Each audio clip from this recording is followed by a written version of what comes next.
നിങ്ങൾ ആയിരിക്കുന്ന സ്ഥലത്തെടുത്തുകൊണ്ട് sound mute ചെയ്ത് പറയണം. കൽവരി ക്രൂശിൽ കർത്താവ് എൻ്റെ പാപത്തെയും എൻ്റെ ശാപത്തെയും തൻ്റെ ശരീരത്തിൽ വഹിച്ചതിനാൽ ഞാൻ നീതിമാനും അനുഗ്രഹിക്കപ്പെട്ടവനും ആണ്. എൻ്റെ സഹായം ആകാശത്തെയും ഭൂമിയെയും ഉണ്ടാക്കിയ യഹോവയിൽ നിന്ന് വരുന്നു. യഹോവ എൻ്റെ ഇടയനാകുന്നു, എനിക്കൊന്നിനും മുട്ടുണ്ടാകത്തില്ല. പാമ്പുകളെയും എൻ്റെ രോഗത്തെയും എൻ്റെ ദാരിദ്ര്യത്തെയും കർത്താവ് ക്രൂശിൽ വഹിച്ചതിനാൽ ഞാൻ സൗഖ്യത്തിലും ദീർഘായുസിലും ബഹുസമ്പന്നതയിലും ഞാൻ കർത്താവിനെ സ്തുതിക്കും.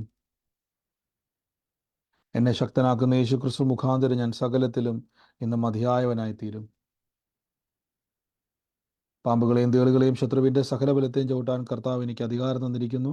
ഒന്നും ഒരിക്കലും ഒരു ദോഷവും എനിക്ക് വരുത്തുകയില്ല. ഭൂലോകത്തിൻ്റെ അറ്റത്തോളം സകല സൃഷ്ടിയോടും സുവിശേഷം പ്രസംഗിപ്പാനും രോഗികളെ ഇന്ന് സൗഖ്യമാക്കുവാനും ഭൂതങ്ങളെ പുറത്താക്കുവാനും അത്ഭുതങ്ങളും അടയാളങ്ങളും എന്നിലൂടെ വരുവാൻ കർത്താവ് എന്നെ അഭിഷേകം ചെയ്തിരിക്കുന്നു. എൻ്റെ കൂടെ രാമേൻ പറഞ്ഞാട്ടെ.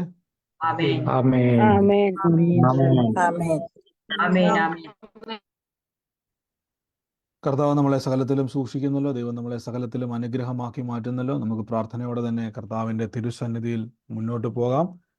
ദൈവത്തിൻ്റെ വലിയ പ്രവൃത്തികൾ നമ്മുടെ നടുവിൽ നടന്നുകൊണ്ടിരിക്കുന്നു. ഓരോ ദിവസവും കർത്താവിലുള്ള സാക്ഷിയാകുവാൻ, കർത്താവിൻ്റെ വലിയ പ്രവൃത്തികളെ ഇന്ന് അനുഭവിക്കുവാനൊക്കെയും ദൈവം നമ്മളെ ഓരോ ദിവസവും ബലപ്പെടുത്തുന്നല്ലോ. ഓരോ ദിവസവും ദൈവം നമ്മളെ ശക്തീകരിക്കുന്നല്ലോ. ക്രിസ്തു യേശുവിൽ നമുക്ക് ഇന്ന് പ്രാർത്ഥിക്കാം, വിശ്വാസത്തോടെ മുന്നോട്ട് പോകാം. കഴിഞ്ഞ ദിവസങ്ങളിൽ നമ്മൾ ചിന്തിച്ചു വന്ന വചനം ഏതാണെന്ന് ആരെങ്കിലും ഓർക്കുന്നുണ്ടോ? എന്തിനെ പറ്റിയുള്ളതാണെന്നുള്ള ഓർക്കുന്നുണ്ടോ? യേശു എനിക്ക് വേണ്ടി വില കൊടുത്തു. നമ്മുടെ അവകാശങ്ങൾ നേരത്തെ തന്നെ നമുക്ക് കിട്ടിയിരിക്കുന്നതാണ്. അത് നമ്മൾ കൈവശമാക്കുകയാണ് ചെയ്യേണ്ടത്. പരിശുദ്ധാത്മാവിനോട് ചേർന്ന് നിന്നും യേശുവിനോട് ചേർന്ന് നിന്നും പരിശുദ്ധാത്മാവിന് താക്കോൽ ഉപയോഗിച്ച് നമ്മുടെ അവകാശങ്ങളെ നമ്മൾ നേടിയെടുക്കണം. ആമേൻ. ഞാൻ കഴിഞ്ഞ ദിവസങ്ങളിൽ പറഞ്ഞു. അതുപോലെ തന്നെ നമ്മുടെ അത്ഭുതം ഇന്നുണ്ടാകുന്നതല്ല, അത്ഭുതം ക്രൂശിൽ നടന്നു കഴിഞ്ഞാണ് നമ്മൾ അതിനെ അന്വേഷിച്ച്, അല്ലെങ്കിൽ നമ്മുടെ മുമ്പിൽ അത് വെളിപ്പെട്ട് വരികയാണ്. ഉണ്ടായി വരികയല്ല, വെളിപ്പെട്ട് വരികയാണ്. അത്ഭുതങ്ങൾ വെളിപ്പെട്ട് വരികയാണ്. ബൈബിളിൽ അതിനെ ഉണ്ടായി വരുന്നു എന്ന് പറയുമെങ്കിലും നമുക്ക് കാണാതെ പോയി, അല്ലെങ്കിൽ കാണാതെ പോയതല്ല, മറച്ചു വെച്ചിരിക്കുന്നത് മറനീക്കി വെളിപ്പെട്ട് വരികയാണ്. ആമേൻ. നമുക്കിന്നും പ്രാർത്ഥനയോടെ തന്നെ കർത്താവിൻ്റെ തിരുസന്നിധിയിൽ മുന്നോട്ട് പോകാം. ഇന്നും കർത്താവ് നമുക്ക് വേണ്ടി പ്രവർത്തിപ്പാൻ ശക്തനാണ്. ദൈവം പ്രവർത്തിപ്പാൻ അത്ഭുതങ്ങളുടെ ദൈവമാണ്. ഇന്നും ദൈവം നമുക്ക് വേണ്ടി അത്ഭുതങ്ങൾ ചെയ്യും. ഇന്ന് നമുക്ക് അത്ഭുതങ്ങളെ പ്രാപിക്കാം. ഇന്നത്തെ ദിവസം നമ്മൾ ചിന്തിക്കാൻ പോകുന്ന ഒരു വചനം കർത്താവിൻ്റെ തിരുസന്നിധിയിൽ നമ്മൾ പലപ്പോഴും പറഞ്ഞിട്ടുള്ളതെങ്കിലും അത് നമ്മുടെ ജീവിതത്തിൽ ഏറ്റവും പ്രധാനപ്പെട്ട ഒരു ഘടകം തന്നെയാണ്. ഒരു വിശ്വാസിയുടെ ജീവിതത്തിൽ ഏറ്റവും പ്രധാനപ്പെട്ട ഒരു ഘടകമാണ് ഈ ഒരു കാര്യങ്ങൾ. ഇവിടെ തിരുവചനം നിങ്ങൾ വായിക്കുന്ന സമയത്ത് ഒരു വാക്ക് നിങ്ങൾക്ക് ഇവിടെ കാണാൻ പറ്റും. അപ്പോസ്തലനായ പൗലോസ് പറയുന്നുണ്ട്, തൻ്റെ മഹത്വത്തിൻ്റെ ധനത്തിനൊത്തവണ്ണം. എഫേസ്യ ലേഖനം 3-ാം അധ്യായത്തിൻ്റെ 16-ാം വാക്യമാണ്. തൻ്റെ മഹത്വത്തിൻ്റെ ധനത്തിനൊത്തവണ്ണം കർത്താവിൻ്റെ ആത്മാവിനാൽ നിങ്ങളുടെ അകത്ത മനുഷ്യനെ സംബന്ധിച്ചു ശക്തിയോടെ ബലപ്പെടേണ്ടതിന്. ശ്രദ്ധിച്ചോണം, ഇവിടെ പറയുകയാണ് അകത്ത മനുഷ്യൻ. സാധാരണ നമ്മൾ ഉപയോഗിക്കുന്ന ഒരു വാക്കാണ് മനുഷ്യൻ. എന്നാൽ ഇവിടെ കൊടുത്തിരിക്കുകയാണ് അകത്ത മനുഷ്യൻ. ഈ വാചനം ശ്രദ്ധിച്ചോണം. എൻ്റെ കൂടെ പറഞ്ഞ് അകത്തൊരു മനുഷ്യനുണ്ടെന്ന് പറ. അകത്തൊരു മനുഷ്യനുണ്ട്. നമ്മൾ ഇന്ന് നമ്മുടെ അകത്ത മനുഷ്യനെ പറ്റി എന്ന് കേൾക്കാൻ പോകുന്നത്. അകത്ത മനുഷ്യൻ എന്ന് പറഞ്ഞാൽ ഇന്നർ മാൻ. നമ്മൾ പലപ്പോഴും ഒക്കെ മരിച്ചടക്കിനൊക്കെ പോകുന്ന സമയത്ത്, മരിച്ചടക്കിനൊക്കെ ചെല്ലുന്ന സമയത്ത് അവിടെ പറയുന്നൊരു വാക്കുണ്ട്, അല്ലെങ്കിൽ നമ്മൾ സ്വാഭാവികമായിട്ട് ഉപയോഗിക്കുന്നൊരു വാക്കാണ്, ആ വ്യക്തി നമ്മളെ വിട്ടു പോയി. പക്ഷേ നിങ്ങൾ ആ വീട്ടിൽ ചെല്ലുമ്പോൾ ആ വ്യക്തി അവിടെ ഒരു മൊബൈൽ മോർച്ചറിക്കകത്തോ ശവപ്പെട്ടിക്കകത്തോ കിടപ്പുണ്ട്. അപ്പോൾ ഒരു ചിന്ത, പോയ ആളെങ്ങനെയാണ് കിടക്കുന്നത്?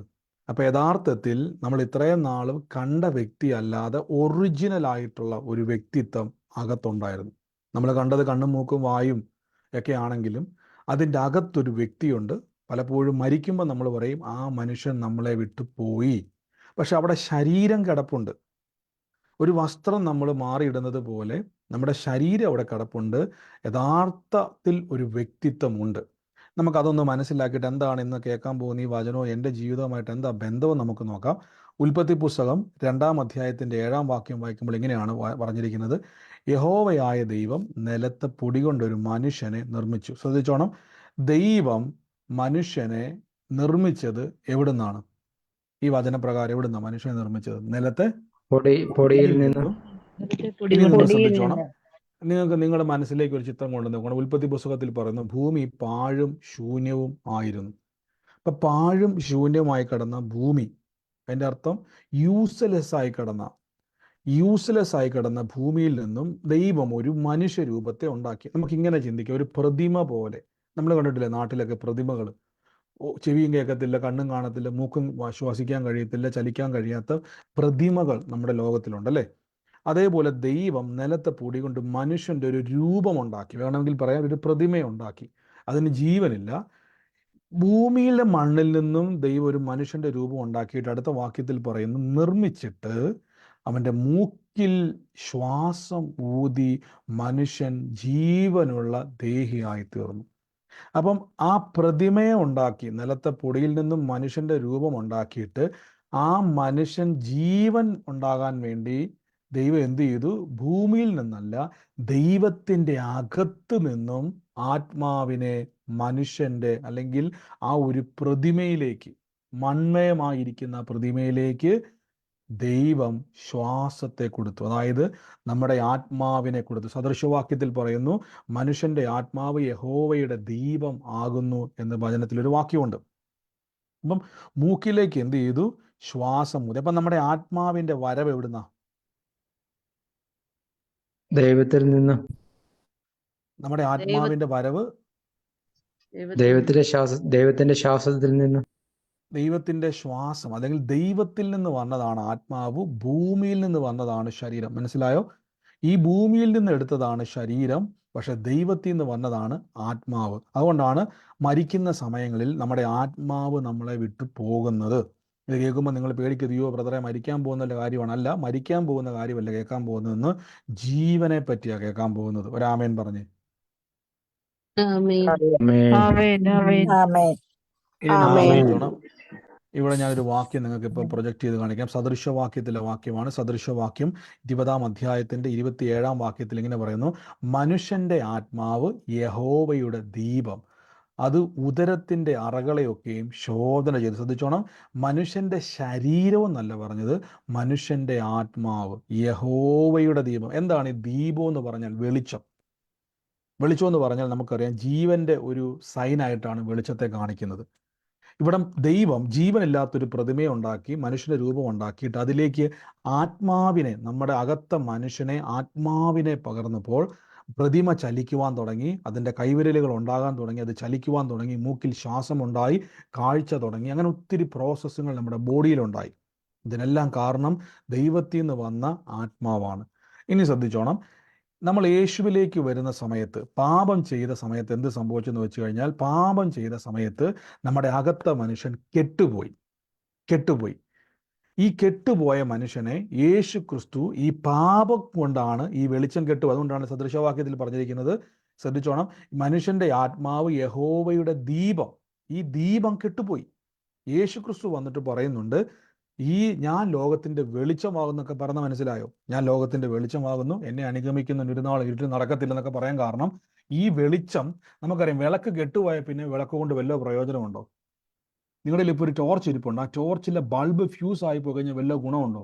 എത്ര വില കൂടിയ ടോർച്ചാണെങ്കിലും ഇല്ല. അതേപോലെ തന്നെ പാപം ചെയ്തപ്പോൾ എന്ത് സംഭവിച്ചു വെച്ചാൽ നമ്മുടെ അകത്ത മനുഷ്യൻ കെട്ടുപോയി, ഈ ദീപം കെട്ടുപോയി. യേശുക്രിസ്തു ഭൂമിയിലേക്ക് വന്നിട്ട് പാപം എന്ന തടസ്സത്തെ എടുത്തു മാറ്റി നമ്മുടെ അകത്ത മനുഷ്യനെ കത്തിച്ചു. അതുകൊണ്ടാണ് സങ്കീർത്തനക്കാരൻ പറഞ്ഞിരിക്കുന്നത്, യഹോവ എൻ്റെ ദീപത്തെ കത്തിച്ചു, എൻ്റെ അന്ധകാരമൊക്കെയും പ്രകാശമാക്കി, നിന്നാൽ ഞാൻ പടക്കൂട്ടത്തിന് നേരെ പാഞ്ഞു ചെല്ലും, എൻ്റെ ദൈവത്താൽ ഞാൻ മതിൽ ചാടിക്കിടക്കും. ശ്രദ്ധിച്ചോണം, യഹോവ എൻ്റെ ദീപത്തെ കത്തിച്ചു. ഇപ്പൊ മനസ്സിലായോ? ഇപ്പൊ എന്താ ഈ ദീപം എന്ന് ദാവീദ് പറയാൻ കാരണം മനസ്സിലായോ? ദീപം എന്ന് പറഞ്ഞാൽ സദൃശവാക്യത്തിൽ പറയുന്നു മനുഷ്യന്റെ ആത്മാവാണ് ദീപം. അതുകൊണ്ടാണ് സങ്കീർത്തനക്കാരൻ പറഞ്ഞത്, യഹോവ എൻ്റെ ദീപത്തെ കത്തിച്ചു. എന്നിട്ട് അടുത്ത വാക്യത്തിൽ പറയുന്നു, എൻ്റെ അന്ധകാരമൊക്കെയും പ്രകാശം. അപ്പം നമ്മൾ ചിന്തിക്കും ദാവീദ് ഏതോ തീപ്പന്തമായിട്ട് പോയ കാര്യം പറയും. അല്ലല്ല, അകത്ത മനുഷ്യനെ കത്തിക്കും. എന്നാൽ അതൊരു പ്രവചനമായിരുന്നു. വരാൻ പോകുന്ന ക്രിസ്തു നമ്മുടെ അകത്ത മനുഷ്യനെ കത്തിക്കുമെന്നും നിത്യജീവൻ, ഇപ്പം നിങ്ങൾക്ക് മനസ്സിലാവും, ജീവൻ നമ്മളിലേക്ക് പകരും. ആമേൻ. ഈ ജീവൻ യേശുവിനെ കർത്താവും രക്ഷിതാവുമായി സ്വീകരിക്കുമ്പോൾ നമ്മുടെ അകത്തേക്ക് ജീവൻ വെളിപ്പെടുകയാണ്.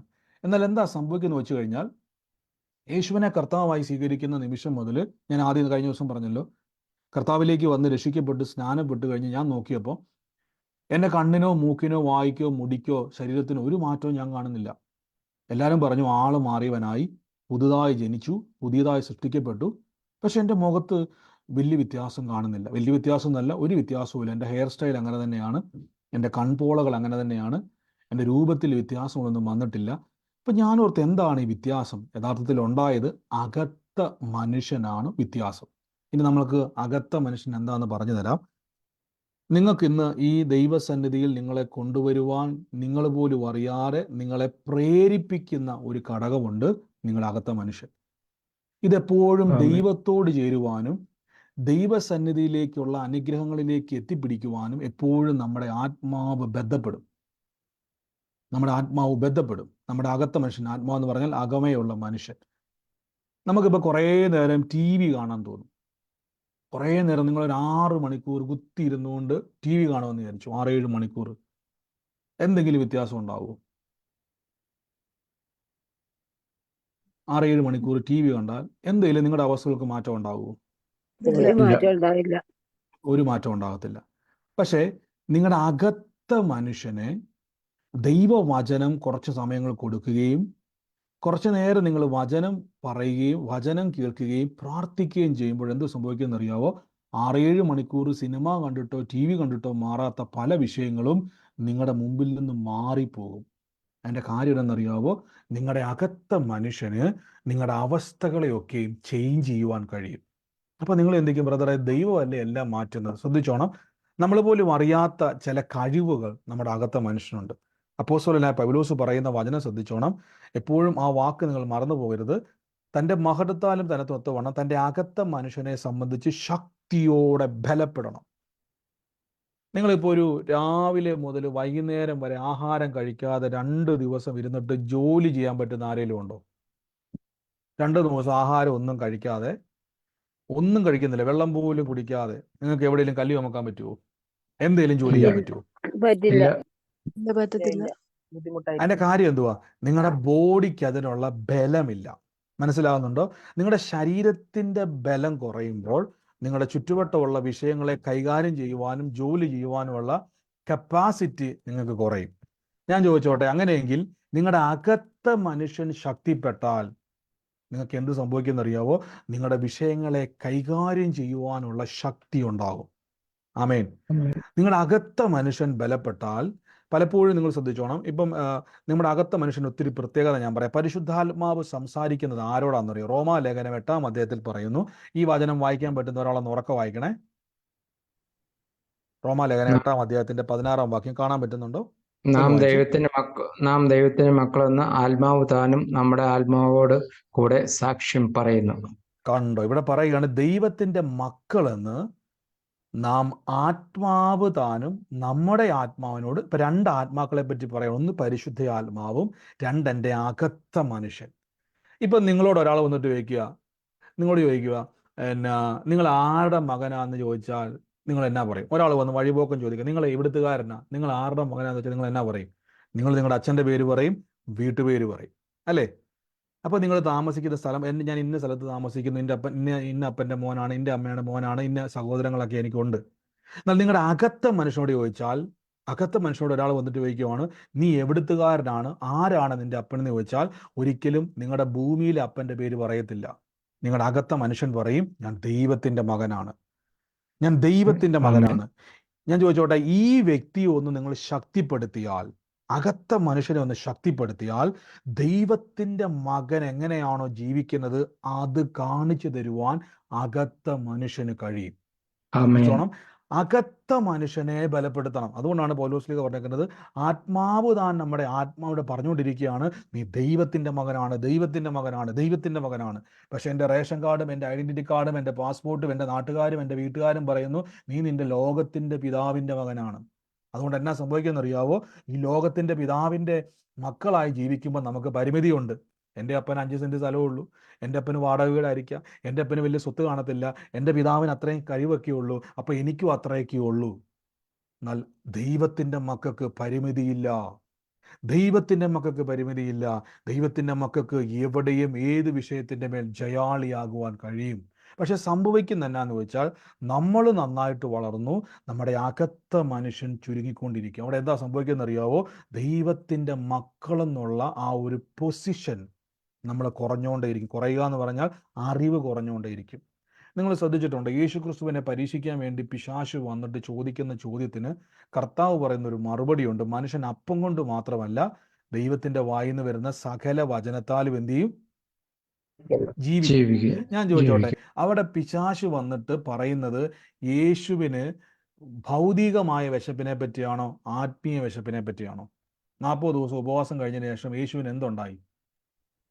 ഭൗതിക വിശപ്പിനെ കുറിച്ച്. ഭൗതിക വിശപ്പ്. അതായത് ആത്മീയ നമുക്ക് വിഷയം. ആത്മീയ വിശപ്പല്ല, ആത്മീയ വിശപ്പല്ല. അവിടെ നിങ്ങൾക്ക് കഴിയുമെങ്കിൽ ആ മത്തായിയുടെ സുവിശേഷത്തിൽ ആ വാക്യം ഒന്ന് എടുത്ത് വേഗത്തിൽ നിന്ന് എടുക്കാൻ പറ്റുന്നെടുത്ത്, അവിടെ ആത്മീയ വിശപ്പല്ല. യേശു 40 ദിവസം രാവും പകലും ഉപവസിച്ചതിന് ശേഷം യേശുവിന് വിശന്നു. ഉടനെ പിശാച് എന്ത് ചെയ്തു? എനിക്ക് കറക്റ്റ് വാക്യം പറഞ്ഞു. നിങ്ങൾ എടുക്കുമ്പോൾ ശ്രദ്ധിച്ചോണം. നിങ്ങൾ മത്തായിൽ മാർക്കോസിലൊക്കെ പറയുമ്പോൾ ഞാൻ ചോദിക്കുമ്പോൾ കറക്റ്റ് വാക്യം. 4-ാം അധ്യായം. ഓക്കെ, മത്തായി 4:4.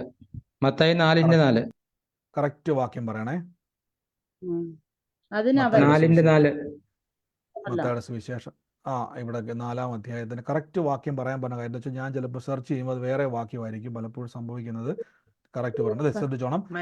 അപ്പോൾ പരീക്ഷകൻ ഇവിടെ നിങ്ങൾ ഞാൻ വായിച്ചു ഒരു സെക്കൻഡ് ഞാൻ വായിക്കാം.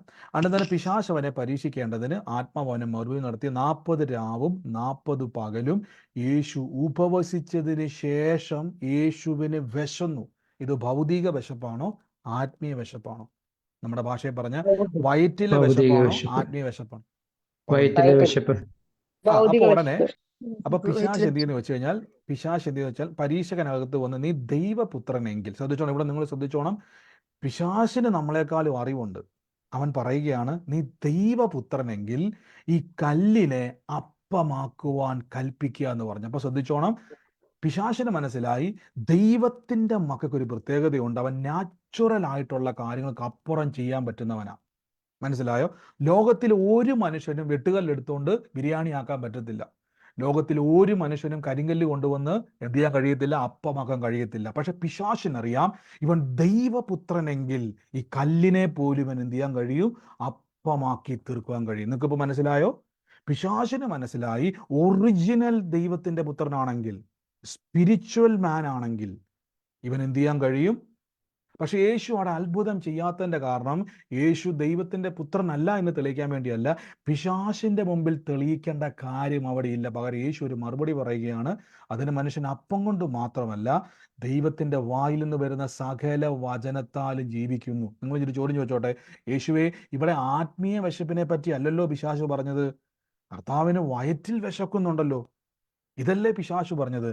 യേശുവിൻ്റെ മറുപടി ശ്രദ്ധിച്ചോണം, നീ വചനം ഭക്ഷിക്കാൻ തുടങ്ങിയാൽ, ശ്രദ്ധിച്ചോണം, ദൈവത്തിൻ്റെ വായിൽ നിന്ന് വരുന്ന വചനം ഭക്ഷിക്കാൻ തുടങ്ങിയാൽ അതിൻ്റെ അർത്ഥം ഭൗതികമായിട്ടുള്ള വിശപ്പും ആത്മീയമായിട്ടുള്ള വിശപ്പിനെയും നീ എന്ത് ചെയ്യും, ജയിക്കും.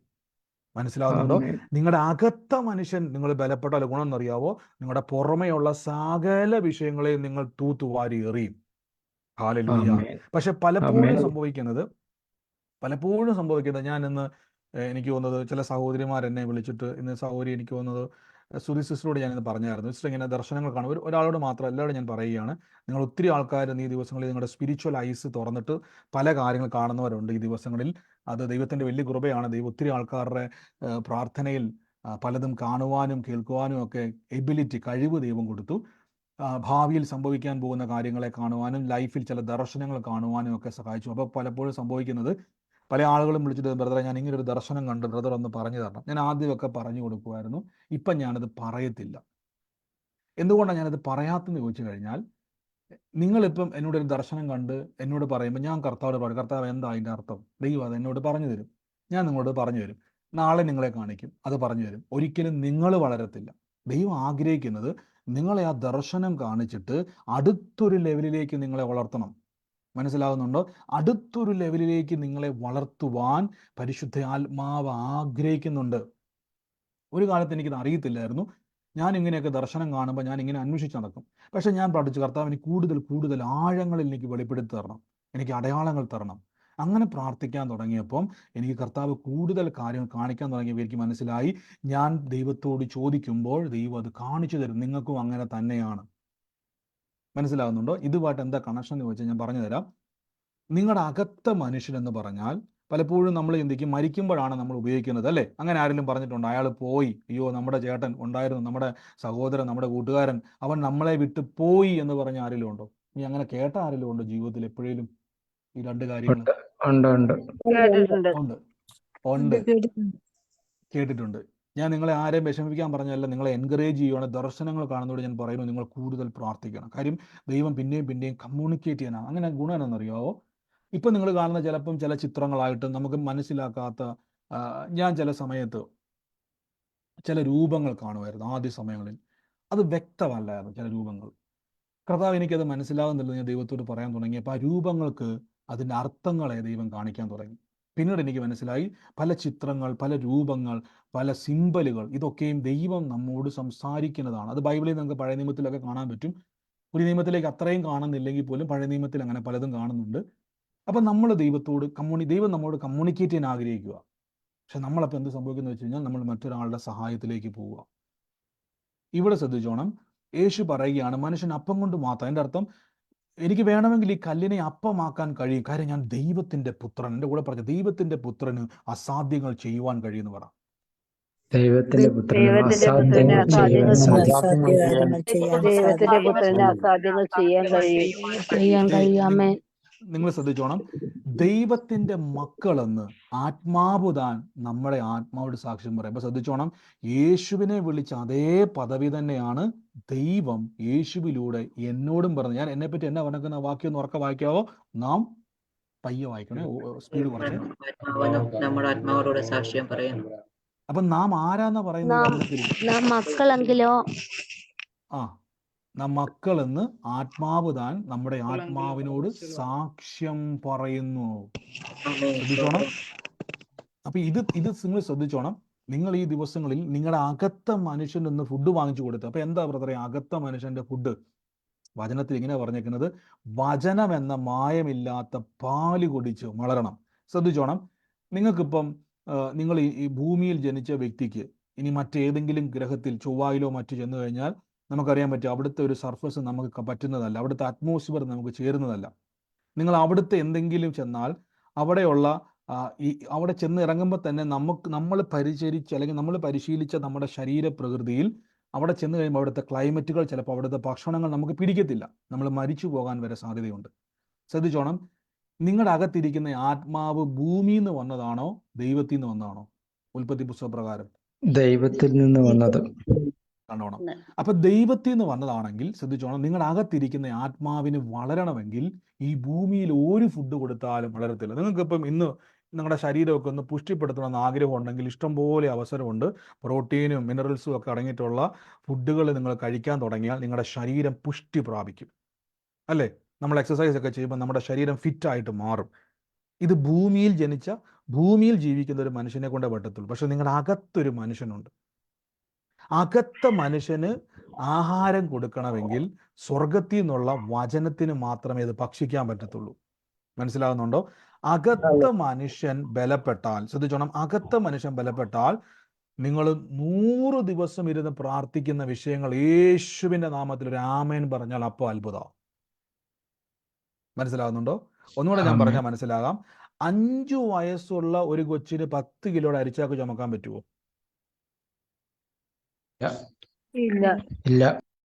ഇല്ല. ശ്രദ്ധിച്ചോണം. പക്ഷെ 100 കിലോ ഭാരമുള്ള ഒരു വ്യക്തിക്ക് 5 കിലോയുടെ അരിച്ചാക്ക് ചുമക്കാൻ പറ്റുമോ ഇല്ലയോ? ഇതാണ് വ്യത്യാസം. പലപ്പോഴും നമുക്ക് ഏറ്റവും കൂടുതൽ ഭാരങ്ങൾ വർദ്ധിച്ച് നമുക്ക് ഓവർകം ചെയ്യാൻ കഴിയാത്തതിൻ്റെ കാരണം നമ്മുടെ ശരീരം സ്ട്രോങ് ആണ്, പക്ഷെ നമ്മുടെ അകത്ത മനുഷ്യൻ ഇപ്പോഴും കുഞ്ഞായിട്ടിരിക്കുക. അതുകൊണ്ട് പല പ്രതിസന്ധികൾ വരുമ്പോഴും ഒരു കുഞ്ഞ് എങ്ങനെയാണോ പെരുമാറുന്നത് അതേപോലെ എന്ത് ചെയ്തുകൊണ്ടിരിക്കുകയാണ്. വിഷയങ്ങൾ വരുമ്പോൾ അങ്ങ് തകർന്നു പോകുക. ഞാൻ ചിലരെ കണ്ടിട്ടുണ്ട്, വലിയ പ്രതിസന്ധിയിലൂടെ കടന്നു പോകുമ്പോഴും അവരുടെ വാ തുറന്നാൽ അവർ പറഞ്ഞത് എന്നറിയാം, ബ്രദറെ എന്നാണെങ്കിലും എനിക്കൊരു കാര്യം അറിയാം, യേശു എനിക്ക് വേണ്ടി പ്രവർത്തിക്കും. ഇപ്പം ഞാൻ ഓർത്തു, എവിടുന്നാ ഇവർക്ക് ഇത്രയും ധൈര്യവും ബലവും ഒക്കെ? ചുറ്റുവട്ടം മുഴുവൻ പ്രശ്നമാണ്. ഇതേ വിഷയമുള്ളവർ വാ വിട്ട് കരയുക. ബൈബിളും വെച്ചുകൊണ്ട് പറയാം, ഞാൻ ആത്മഹത്യ ചെയ്യാൻ നടക്കുക എന്നാണ് പറയുന്നത്. പക്ഷേ ഇതിനേക്കാളും വലിയ വിഷയമുള്ളവർ പറയുകയാണ് യേശു എനിക്ക് വേണ്ടി പ്രവർത്തിക്കും. പിന്നീട് എനിക്ക് മനസ്സിലായത് 2 പേരുടെ അകത്ത് ഇരിക്കുന്നത് ദൈവത്തിൻ്റെ ആത്മാവാണ്. പക്ഷെ ഒരാൾ ശക്തിപ്പെടുത്തി മറ്റേയാൾ കെടുത്തിക്കളഞ്ഞു. കെടുത്തിക്കളയാന്നുള്ളതല്ല, വളർത്തുവാൻ അനുവദിക്കുന്നില്ല. നിങ്ങൾ ഈ വചനമെല്ലാം കേൾക്കുമ്പോൾ എന്താ സംഭവിക്കുന്നത് അറിയാവോ? നിങ്ങളുടെ അകത്ത മനുഷ്യൻ ബലപ്പെടുക. അകത്ത മനുഷ്യൻ ബലപ്പെട്ടാലുള്ള ഗുണം ഞാൻ പറഞ്ഞു തരാം. ഒരു പ്രശ്നം വരുമ്പോൾ പെട്ടെന്ന് നമുക്ക് സങ്കടം വരും. നിങ്ങൾ ശ്രദ്ധിച്ചിട്ടുണ്ടോ? നമുക്ക് കണ്ണുനീര് വരുമ്പോൾ, നമുക്ക് സങ്കടം വരുമ്പോൾ നമ്മുടെ മുഖത്തെ എക്സ്പ്രഷനുകളെല്ലാം വ്യത്യാസം വരും, അല്ലേ? നമ്മുടെ മുഖത്ത് ചിരി നഷ്ടപ്പെടും, നമ്മുടെ മുഖത്തെ പല ഭാവവ്യത്യാസങ്ങൾ വരും, കണ്ണുനീര് വരും, നമ്മുടെ ശരീരം അങ്ങോട്ട് തളരാൻ തുടങ്ങും. യഥാർത്ഥത്തിൽ നമ്മുടെ ഈ ശരീരത്തിലല്ല ദുഃഖം വന്നിരിക്കുന്നത്, നമ്മുടെ മനസ്സിലാണ്.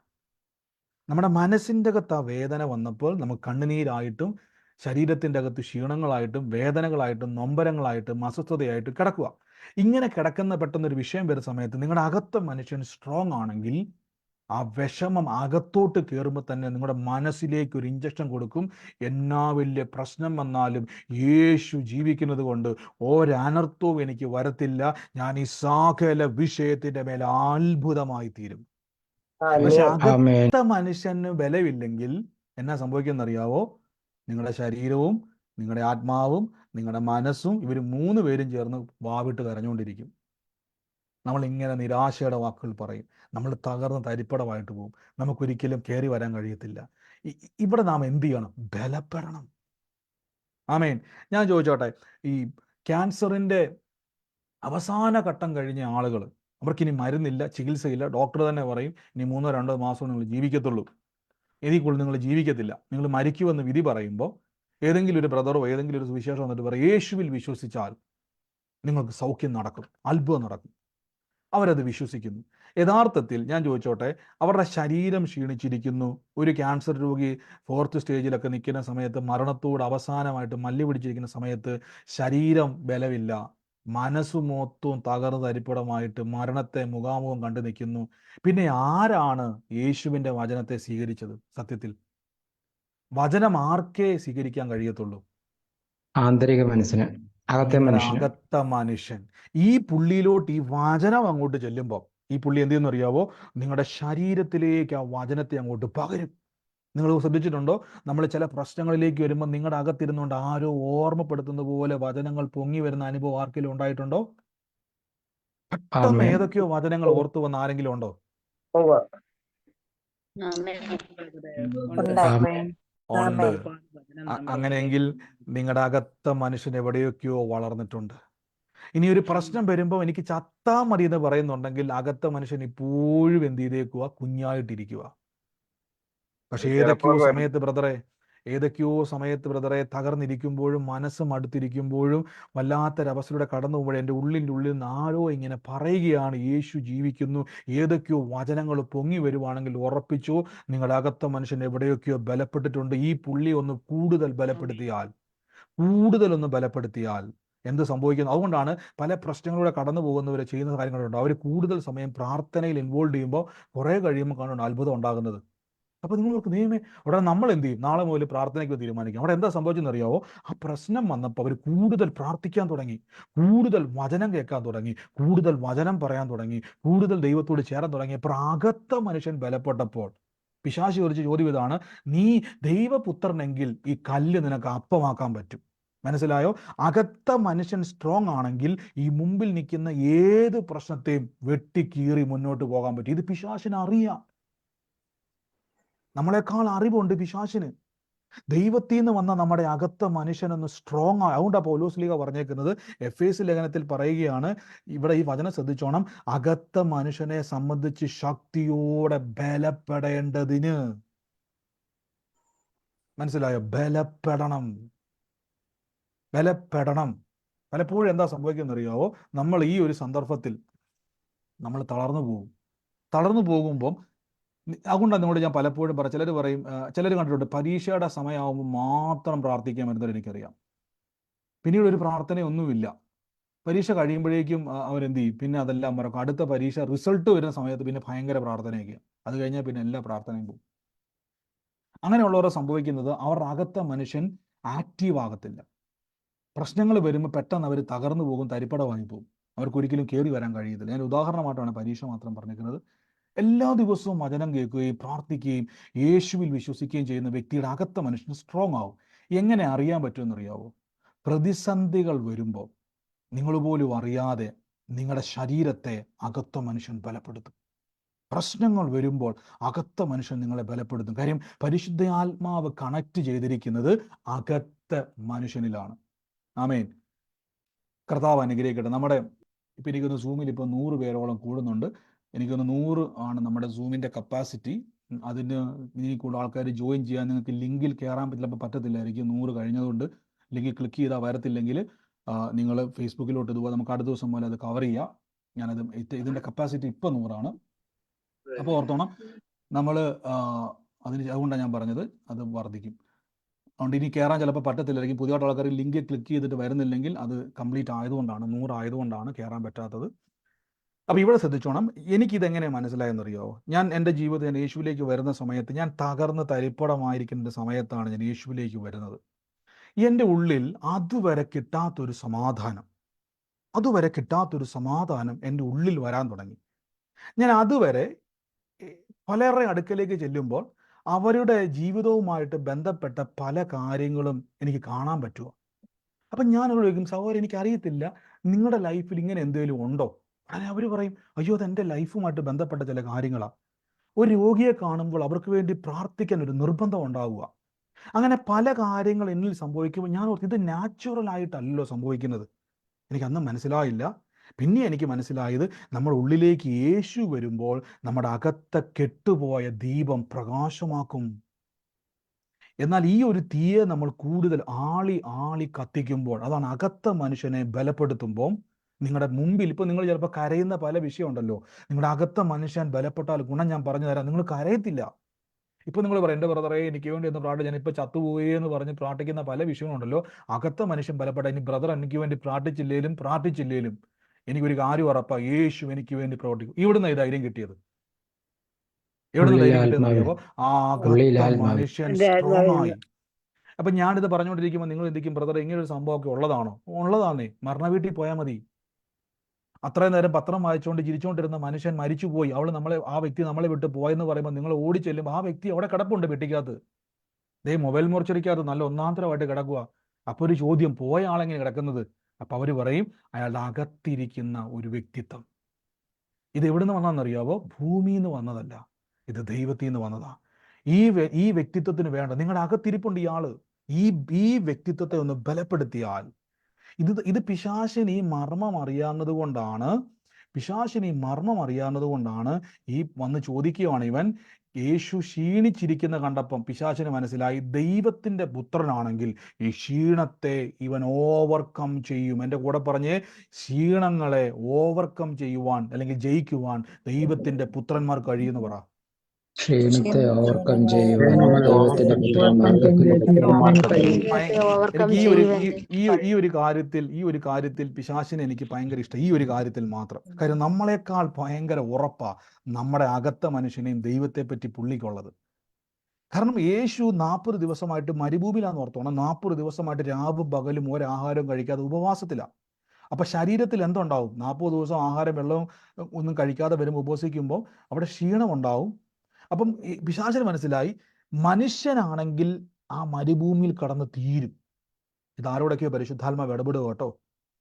എനിക്കറിയത്തില്ല, പരിശുദ്ധാത്മാവിൻ്റെ ഉള്ളിൽ ഇങ്ങനെ പറയാം ചില വാക്കുകൾ കേട്ട്, നീ ഇവിടം കൊണ്ട് തീരുവെന്ന് നിങ്ങളെപ്പറ്റി ആരൊക്കെയോ പ്രാഗി വിട്ട വാക്കുകൾ, നീ ഇവിടെ കടന്ന് തീരത്തെയുള്ളെന്ന് ശപിച്ചു വിട്ട ചിലരുടെ നടുവിൽ ദൈവം നിങ്ങളെ വളർത്താനും ഉയർത്താനും എനിക്കറിയത്തില്ല, കർത്താവ് ആരോടൊക്കെയോ ഇടപെട്ടുകൊണ്ടിരിക്കുക. ഒരു സിന്ധുവിനോട് ദൈവാത്മാവ് പറയുന്നു, നിന്നെ ഉയർത്തും ദൈവം. തകർന്ന അവസ്ഥകളെ ദൈവം പണിതെടുക്കും. ഉള്ളിൽ കർത്താവ് പറയുക, ഒരു എലിസബത്തിനോട് പരിശുദ്ധാത്മാവ് ഇങ്ങനെ പറ. ആ എലിസബത്തിന്റെ കുടുംബത്തിൽ ഒരു മകളുണ്ട്, ഒരു പെൺമകളുണ്ട്.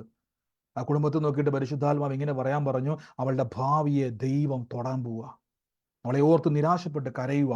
എൻ്റെ ഉള്ളിൽ പരിശുദ്ധാത്മാവ് പറയുന്നു, എലിസബത്തെ, നിന്റെ മകളുടെ കാര്യം കർത്താവ് ഏറ്റെടുക്കാൻ പോവുക. അതാരാന്ന് വെച്ചാൽ ഏറ്റെടുത്തോണം, കർത്താവ് തൊടാൻ പോവുക. ആമേൻ. നിങ്ങളുടെ അകത്ത മനുഷ്യനെ ബലപ്പെടുത്തുക. ഇനി ദിവസങ്ങളിൽ കർത്താവിനോട് പറയുന്നു, ഒരു മതില് കെട്ടിയത് നിമിത്തം വലിയ പ്രശ്നങ്ങൾ ഉണ്ടായിട്ട് അത് കെട്ടിയത് എൻ്റെ ജീവിതത്തിൽ ഏറ്റവും വലിയ തകർച്ചയായല്ലെന്ന് പറഞ്ഞ് എല്ലാ ദിവസവും അത് ഓർത്ത് ഭാരപ്പെട്ടുകൊണ്ടിരിക്കുന്ന ഒരു വ്യക്തിയെ തമ്പുരാൻ തൊടുക. നിന്റെ പ്രശ്നത്തെ യേശു ഏറ്റെടുക്കാൻ പോവുക. നിനക്കെതിരെ ഉറ്റുനോക്കി വെല്ലുവിളിക്കുന്ന സകല നാവുകളെയും ദൈവം അടയ്ക്കാൻ പോവുക യേശുവിൻ്റെ നാമത്തിൽ. ആമേൻ. ഹല്ലേലൂയ. ഏറ്റെടുത്തോണം. യേശുവിൻ്റെ നാമത്തിൽ നിങ്ങളുടെ ജീവിതത്തിൽ അത് അഡ്ജസ്റ്റ് ചെയ്യുന്ന രീതിയിൽ ദൈവം ചെയ്യാൻ പോവുക. ആമേൻ ആമേൻ ആമേൻ. ആമേൻ.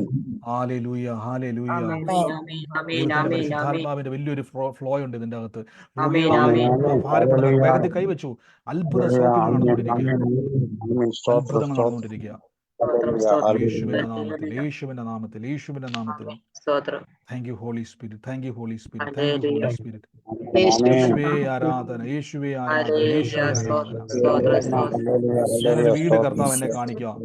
ആ വീടിന്റെ അവിടെ ഒരു ടിവിയുടെ മുകളിൽ ഒരു പിക്ചർ വെച്ചിട്ടുണ്ട്. ഒരു ഫാമിലി ഫോട്ടോയാണ് ഞാൻ കാണുന്നത്. ഭാര്യയുടെയും ഭർത്താവിന്റെ ടിവിയുടെ മുകളിൽ അത് വെച്ചിരിക്കുക. ടിവിയുടെ മുകളിൽ വെച്ചിട്ടുള്ള ഒരു ഫാമിലി ഫോട്ടോ ഞാൻ കാണുക യേശുവിന്റെ നാമത്തിൽ. ടിവിയുടെ മുകളിൽ എന്ന് പറഞ്ഞാൽ ചിലപ്പോൾ അത് ഷെൽഫിലായിരിക്കാം, പക്ഷെ അത് ടിവിയുടെ തൊട്ടുമുകളിലാണ് ഞാൻ കാണുന്നത്. ആമേൻ ഓ യേശുവിന്റെ നാമത്തിൽ അങ്ങനെ ഒരു വീട് കർത്താവ് എന്നെ കാണിക്കുക. എന്നെ കാണുന്നു. അങ്ങോട്ട് കർത്താവ് എന്നെ ഫോക്കസ് ചെയ്തിട്ട് പറയാം, ആ ഫോട്ടോയിൽ ഇരിക്കുന്ന ആ മകന്റെ വിഷയത്തെ ഓർത്ത് കരയുന്ന ഒരു മാതാവിനെ ദൈവം തൊടുക. കർത്താവ് എന്ന് സ്പർശിക്കുക, ദൈവം എന്ന് സ്പർശിക്കുക. യേശുവിന്റെ നാമത്തിൽ എന്ന് പ്രാർത്ഥിച്ചതിനെ ഞങ്ങൾ മുറുക്കെ പിടിക്കുന്നപ്പ തകർന്നു പോകത്തില്ല. ആ മകന്റെ ഭാവിയെ ദൈവം അനുഗ്രഹമാക്കി മാറ്റും. ആമേൻ. ഹല്ലേലൂയ. അപ്പൊ നിങ്ങളുടെ അകത്ത മനുഷ്യനെ ബലപ്പെടുത്തുക. ഇപ്പൊ നിങ്ങൾക്ക് മനസ്സിലായോ? പലപ്പോഴും നിങ്ങൾക്ക് ശ്രദ്ധിച്ചിട്ടുണ്ടോ, നമ്മൾ എന്തിനാണ് ഈ വചനം കേൾക്കാൻ വരുന്നത്? നിങ്ങൾ ശ്രദ്ധിച്ചിട്ടുണ്ടോ? നിങ്ങൾ ഈ വചനം കേട്ടാൽ നിങ്ങളുടെ കടഭാരം എങ്ങനെയാണ് മാറുന്നത്? നിങ്ങളൊന്ന് കോമൺ സെൻസ് ചിന്തിച്ചു നോക്കി. കോമൺ സെൻസ് ഉപയോഗിക്കാൻ പോകും നമ്മുടെ കോമൺ സെൻസ്. നിങ്ങൾ വലിയ പ്രശ്നത്തിൻ്റെ അകത്ത് ചിലപ്പോൾ രോഗമാകാം, കടഭാരമാകാം, കുടുംബ വിഷയമാകാം, തലമുറയുടെ വിഷയമാകാം. ഇത്രയും ഭയങ്കര വിഷയത്തിൽ ഇരിക്കുമ്പോൾ നിങ്ങൾ എന്ത് ചെയ്യുന്നറിയോ? ബൈബിൾ എടുത്തുകൊണ്ട് എവിടെയെങ്കിലും പ്രാർത്ഥനയ്ക്ക് ഇങ്ങനെ പുറകെ പോരുന്നുണ്ട്, ഏതെങ്കിലും ഒരു ബ്രദർ ഭയങ്കര പ്രസംഗമാണ്. ഞാൻ ചോദിച്ചോട്ടെ, കോമൺ സെൻസ് ഉള്ള ഞാൻ ചോദിച്ചോട്ടെ, ഇത്രയും ഭയങ്കര പ്രശ്നം നടക്കുമ്പം ഈ ബൈബിളും എടുത്തുകൊണ്ട് ഈ 3-4 മണിക്കൂർ ഈ പ്രാർത്ഥനാ സ്ഥലത്ത് വന്നിരുന്നാൽ എന്ത് കിട്ടാനാ? മാനുഷിക ബുദ്ധി പറയും ഒന്നും കിട്ടാനില്ല, വെറുതെ സമയം കളയുക. പക്ഷെ ബൈബിൾ പറയുന്നു ഈ വചനം മുഴുവൻ പിടിച്ചെടുക്കുന്ന അകത്തൊരു മനുഷ്യനുണ്ട്. ഇന്നർ മാൻ, ദൈവത്തിന്റെ മനുഷ്യൻ, ദൈവത്തിന്റെ മനുഷ്യൻ. ബൈബിൾ പറയുന്നു വചനം എന്ന മായമില്ലാത്ത പാല് കുടിച്ച് വളരുന്ന ഒരു മനുഷ്യൻ. മനസ്സിലാവുന്നുണ്ടോ? പാല് കുടിച്ചു വളരുന്ന ഒരു മനുഷ്യൻ. യേശു പറഞ്ഞു മനുഷ്യൻ അപ്പം കൊണ്ട് മാത്രമല്ല ദൈവത്തിന്റെ വായുതല സകല വചനത്താലും ജീവിക്കുന്ന ഒരു മനുഷ്യൻ അകത്തുണ്ട്. ഈ പുള്ളിക്കകത്തോട്ട് വചനം ചെല്ലുമ്പോൾ എന്നാ സംഭവം അറിയാവോ? ദൈവമേ എന്ന് വിളിക്കാൻ തുടങ്ങും ഈ അകത്ത മനുഷ്യൻ. ഇവിടെ എന്നാ സംഭവിക്കുന്ന അറിയാവോ? ഈ പുള്ളി ആക്റ്റീവ് ആയാൽ നിങ്ങളുടെ സകല വിഷയത്തിന്റെ മേൽ നിങ്ങളോട് എപ്പോഴും പറഞ്ഞുകൊണ്ടിരിക്കും യേശു പ്രവർത്തിക്കും, യേശു പ്രവർത്തിക്കും, യേശു പ്രവർത്തിക്കും. ഈ പുള്ളി ഡൗൺ ആയാൽ, ശ്രദ്ധിച്ചോണം, അകത്ത മനുഷ്യൻ ഡൗൺ ആയാൽ നമ്മുടെ മനസ്സും ശരീരവും പൊങ്ങി വന്നിട്ട് പറയും ഇപ്പൊ ചത്തേക്കാം. ഓ ഇനി എന്നാ ജീവിക്കാനാ, ഇനി എങ്ങനെ ജീവിക്കാനാ, വയസ്സായി, ചാകാറായി, ജീവിതം തീർന്നു. ഇത് സംസാരിക്കുന്ന അകത്ത മനുഷ്യനല്ല. ഇത് നമ്മുടെ ഭൂമിയിൽ നിന്നെടുത്ത ഈ പ്രതിമയിൽ നിന്നുണ്ടായ ചിന്തകളാണ് പറഞ്ഞുകൊണ്ടിരിക്കുന്നത്. ഓ ഇതൊന്നും ശരിയാകാൻ പോണില്ല. കാര്യം പുള്ളി നോക്കിയിട്ട് ഭൂമി തപ്പിയിട്ട് ഒന്നും കിട്ടുന്നില്ല. പക്ഷെ അകത്ത മനുഷ്യൻ തപ്പുന്നത് മുഴുവൻ സ്വർഗത്തിലോട്ടാ. അകത്ത മനുഷ്യൻ സ്വർഗത്തിൽ നോക്കിയപ്പോൾ ദൈവം ഇരിക്കുന്നു. ആഹാ, അകത്ത മനുഷ്യൻ പറഞ്ഞു ദൈവത്തിന് ഒരു കാര്യവും അസാധ്യമല്ല. ഇപ്പൊ മനസ്സിലായോ? നമ്മുടെ മനസ്സ് തപ്പുന്ന മുഴുവൻ ഭൂമിയില്ല. ഓഫീസിൽ പോയി അടച്ചിട്ടേക്കുന്നു. ഞാൻ മുട്ടാവുന്ന വാതിലെല്ലാം മുട്ടി, അവരെല്ലാം പറഞ്ഞു ഒരു രക്ഷയില്ല. അകത്ത മനുഷ്യൻ പറയുന്നു നീ സ്വർഗത്തിലോട്ട് നോക്ക്. അതുകൊണ്ടാണ് യേശു പറഞ്ഞത്, ബൈബിളിൽ പറയുന്നു നിങ്ങൾ ഭൂമിയിലുള്ളതല്ല ഉയരത്തിലുള്ളത് ചിന്തിക്കണം. അത് ചിന്തിക്കാൻ എന്നെ കൊണ്ട് കഴിയത്തില്ല. അത് ചിന്തിക്കാൻ കപ്പാസിറ്റി ഉള്ളത് എൻ്റെ അകത്ത മനുഷ്യന് മാത്രമേ, ദൈവത്തിൽ നിന്ന് വന്ന മനുഷ്യന് മാത്രമേ ഉള്ളൂ. മനസ്സിലാകുന്നുണ്ടോ? യേശുവിനെ അംഗീകരിക്കുമ്പോൾ പരിശുദ്ധാത്മാവിൻ്റെ വലിയ പ്രവൃത്തികൾ നമ്മുടെ നടുവിൽ ഉണ്ടായിക്കൊണ്ടിരിക്കുക. യേശുവിൻ്റെ നാമത്തിൽ എന്ന് പ്രാർത്ഥിക്കുമ്പോൾ പരിശുദ്ധാത്മാവിൻ്റെ വലിയ പ്രവൃത്തികൾ നമ്മുടെ നടുവിൽ ഉണ്ടായിക്കൊണ്ടിരിക്കുക. ഈ ദിവസങ്ങളിലൊന്നും പലപ്പോഴും നിങ്ങൾ പറയും ബ്രദറെ ഈ വചനമെല്ലാം കേട്ടിട്ടും എന്തുകൊണ്ടാണ് പലപ്പോഴും എൻ്റെ വിഷയങ്ങൾ റെഡിയാകാതെ വരുന്നത് എന്ന് ചിലർ ചോദിക്കും. ഞാൻ അവരോടും കൂടെ പറഞ്ഞു തരാം. നമ്മൾ ഈ കേൾക്കുന്ന വചനങ്ങൾ ശ്രദ്ധിച്ചോണം. ഈ കേൾക്കുന്ന വചനങ്ങളൊക്കെയും നിങ്ങൾ ഇങ്ങനെ ചെയ്തു നോക്കണം. ഈ വചനം ഞാൻ എൻ്റെ ആത്മാവിന് കൊടുക്കുന്ന ആഹാരമാണ്. ഈ ആത്മാവ് എന്നൊക്കെ പറയുമ്പോൾ നമുക്ക് പേടിയാ അല്ലേ, മരിച്ചു പോകുന്നൊക്കെ നമുക്ക് പേടിയല്ല. നമ്മുടെ അകത്ത മനുഷ്യന് വിശപ്പുണ്ട്. ഈ പുള്ളിയെ പട്ടിണിക്കിട്ടാൽ എന്നാ സംഭവിക്കുന്ന അറിയാവോ? തളർന്നു പോകും. ഞാൻ കുറച്ചു മുമ്പേ ചോദിച്ചു, 5-6 ദിവസം ആഹാരം കഴിക്കാതെ വെള്ളം കുടിക്കാതിരുന്നാൽ പിന്നെ നിങ്ങൾക്ക് ജോലി ചെയ്യാൻ പറ്റുമോ? പറ്റുമോ? ഇല്ല. ഇല്ല. നിങ്ങളുടെ ശരീരം തളർന്നു കഴിഞ്ഞാൽ നിങ്ങൾക്കൊന്നും ചെയ്യാൻ കഴിയത്തില്ല. പെട്ടെന്ന് നിങ്ങൾ എന്ത് ചെയ്യും? ഉടനെ ഓടിപ്പോയി ആഹാരം എല്ലാം എടുത്ത് ഭക്ഷിച്ച് വെള്ളം കുടിച്ച് അതെന്തൊക്കെയാണോ കഴിക്കാൻ കിട്ടുന്നത് ഇതെല്ലാം കഴിച്ചൊരു ബലം കിട്ടും. ബലം കിട്ടുമ്പോൾ നമുക്ക് മുന്നോട്ട് പോകാൻ ഒരു സ്ട്രെങ്ത് ലഭിക്കും.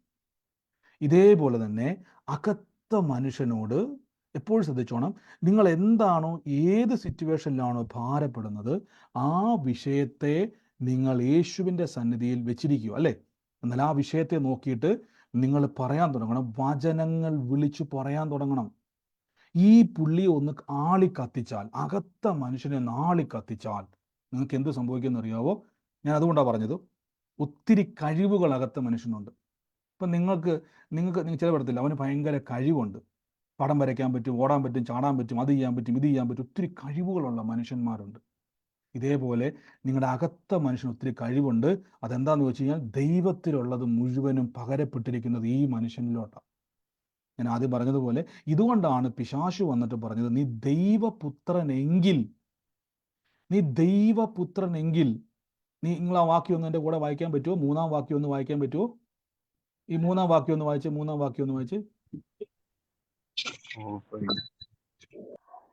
പോയി. ആ വാക്യം ഒന്ന് വായിച്ച്. 3-ാം വാക്യം 4:3 കാണാൻ പറ്റുന്നില്ലേ? അപ്പോൾ പരീക്ഷകൻ അടുത്തു വന്നു, നീ ദൈവപുത്രൻ എങ്കിൽ ഈ കല്ല് അപ്പമായിരിക്കുവാൻ കൽപ്പിക്ക എന്ന് പറഞ്ഞു. അതിനു അവൻ മനുഷ്യനെ അപ്പം കൊണ്ട് മതി സിസ്റ്റർ. ഇവിടെ വചനം പറയണം. അപ്പോൾ പരീക്ഷകൻ വന്നിട്ട് നീ ദൈവപുത്രൻ എങ്കിൽ ഈ കല്ലിനോട് അപ്പമായി തീരുവാൻ അപേക്ഷിക്കുക എന്നല്ല, കൽപ്പിക്കുക എന്ന് പറഞ്ഞു. അപ്പൊ പിശാചിനറിയാം, ദൈവപുത്രന്മാര് കൽപ്പിച്ചാൽ അവിടെ എന്തുണ്ടാവും? അത്ഭുതങ്ങളുണ്ടാവും.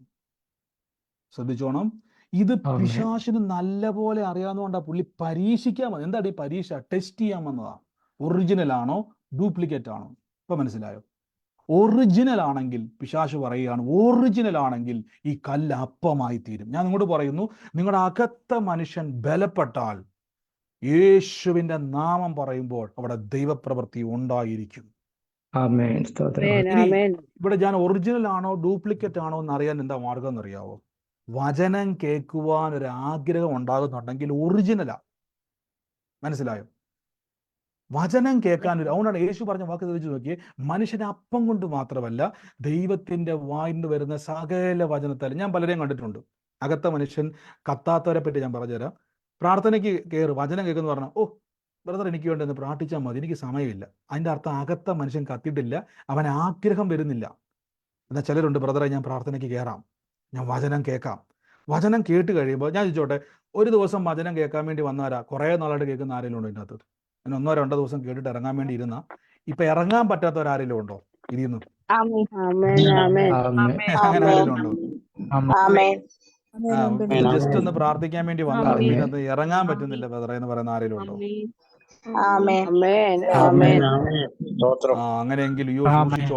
അങ്ങനെയെങ്കിൽ സൂക്ഷിച്ചോണം. അതിന്റെ കാര്യം എന്നറിയാവോ?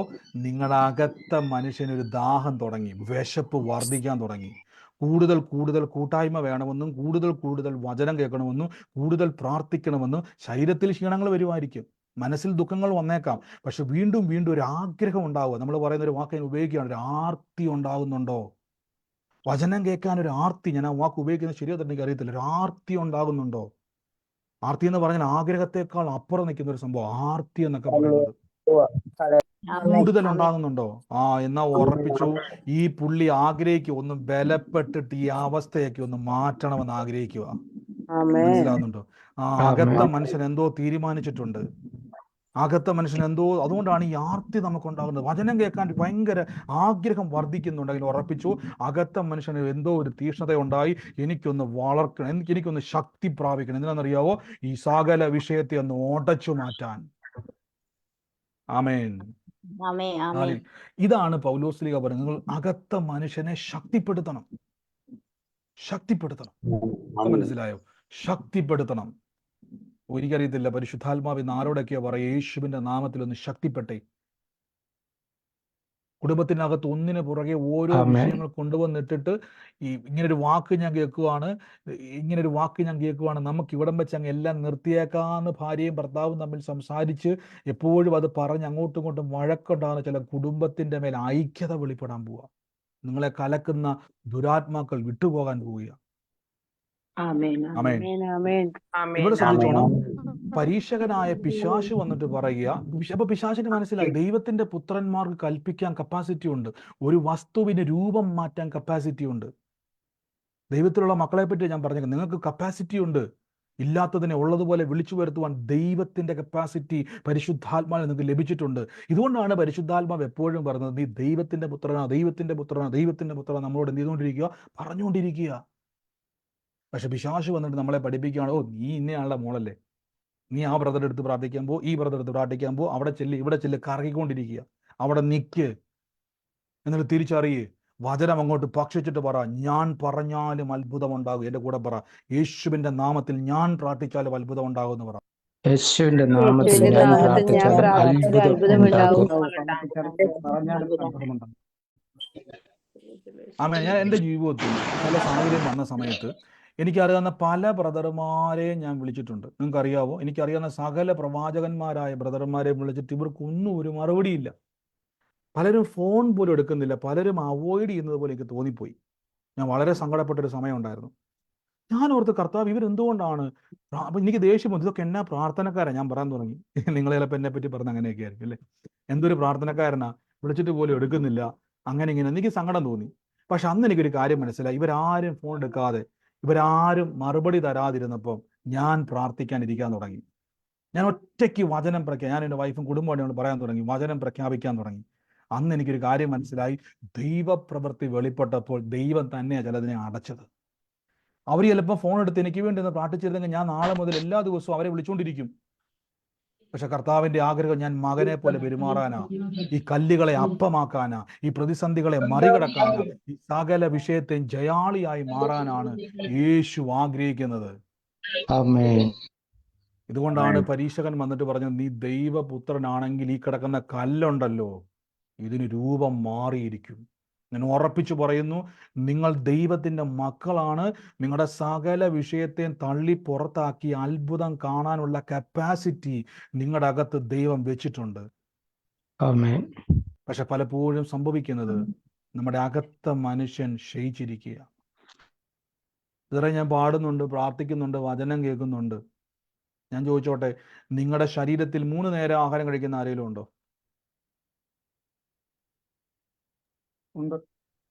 ആമേൻ. 1 2 പേരോ ഉള്ളോ? 4 നേരം ഉണ്ടോ? ഉണ്ട് 5 നേരം ഉണ്ടോ? 4 5 നേരം കഴിക്കും. 4 5 നേരം ഒക്കെ ഉണ്ട് അല്ലേ? ഒത്തിരി ആയണ്ട, ഒത്തിരി ആയി കഴിഞ്ഞാൽ നമുക്ക് ശരിയാകത്തില്ല. 3 നേരം നമ്മൾ എന്ത് ചെയ്യുന്നുണ്ട്? ഉറപ്പായിട്ടും കഴിക്കുന്നുണ്ട് അല്ലേ? ഞാൻ ചോദിച്ചോട്ടെ, 2 നേരം കഴിക്കാതിരിക്കാത്ത തന്നെ നിങ്ങൾ? 2 നേരം കഴിക്കും, 1 നേരം കഴിച്ചു കഴിഞ്ഞാൽ ആ സമയമാകുമ്പോൾ നമുക്കൊരു വിശപ്പുണ്ടാവും. വെള്ളം കുടിക്കാതിരിക്കുമ്പോൾ നമുക്കൊരു ദാഹം ഉണ്ടാവും. ഉടനെ നമ്മൾ ഓടിപ്പോയിട്ട് ആഹാരം വെച്ച് കഴിക്കും അല്ലേ? ഞാൻ ചോദിച്ചോട്ടെ, എന്തിനാ കഴിക്കുന്നത്? ബലപ്പെടാൻ, ശരീരത്തിന് ശക്തിപ്പെടാൻ വേണ്ടി. ഞാൻ ചോദിച്ചോട്ടെ, നിങ്ങളുടെ അകത്ത മനുഷ്യന് ഇതുപോലെ വചനം കൊടുക്കുന്നുണ്ടോ? ബ്രദറെ, ഞാൻ ബൈബിള് വായിക്കുന്നുണ്ട് ബ്രദറെ, പ്രാർത്ഥിക്കുന്നുണ്ട്. ഞാൻ വീണ്ടും പറയും, നിങ്ങളുടെ സകല വിഷയങ്ങളെയും പുറത്ത് തള്ളിക്കളയാൻ കപ്പാസിറ്റി ഉള്ള ഒരു അകത്ത മനുഷ്യൻ നമുക്കുണ്ട്, ആത്മീയ മനുഷ്യൻ.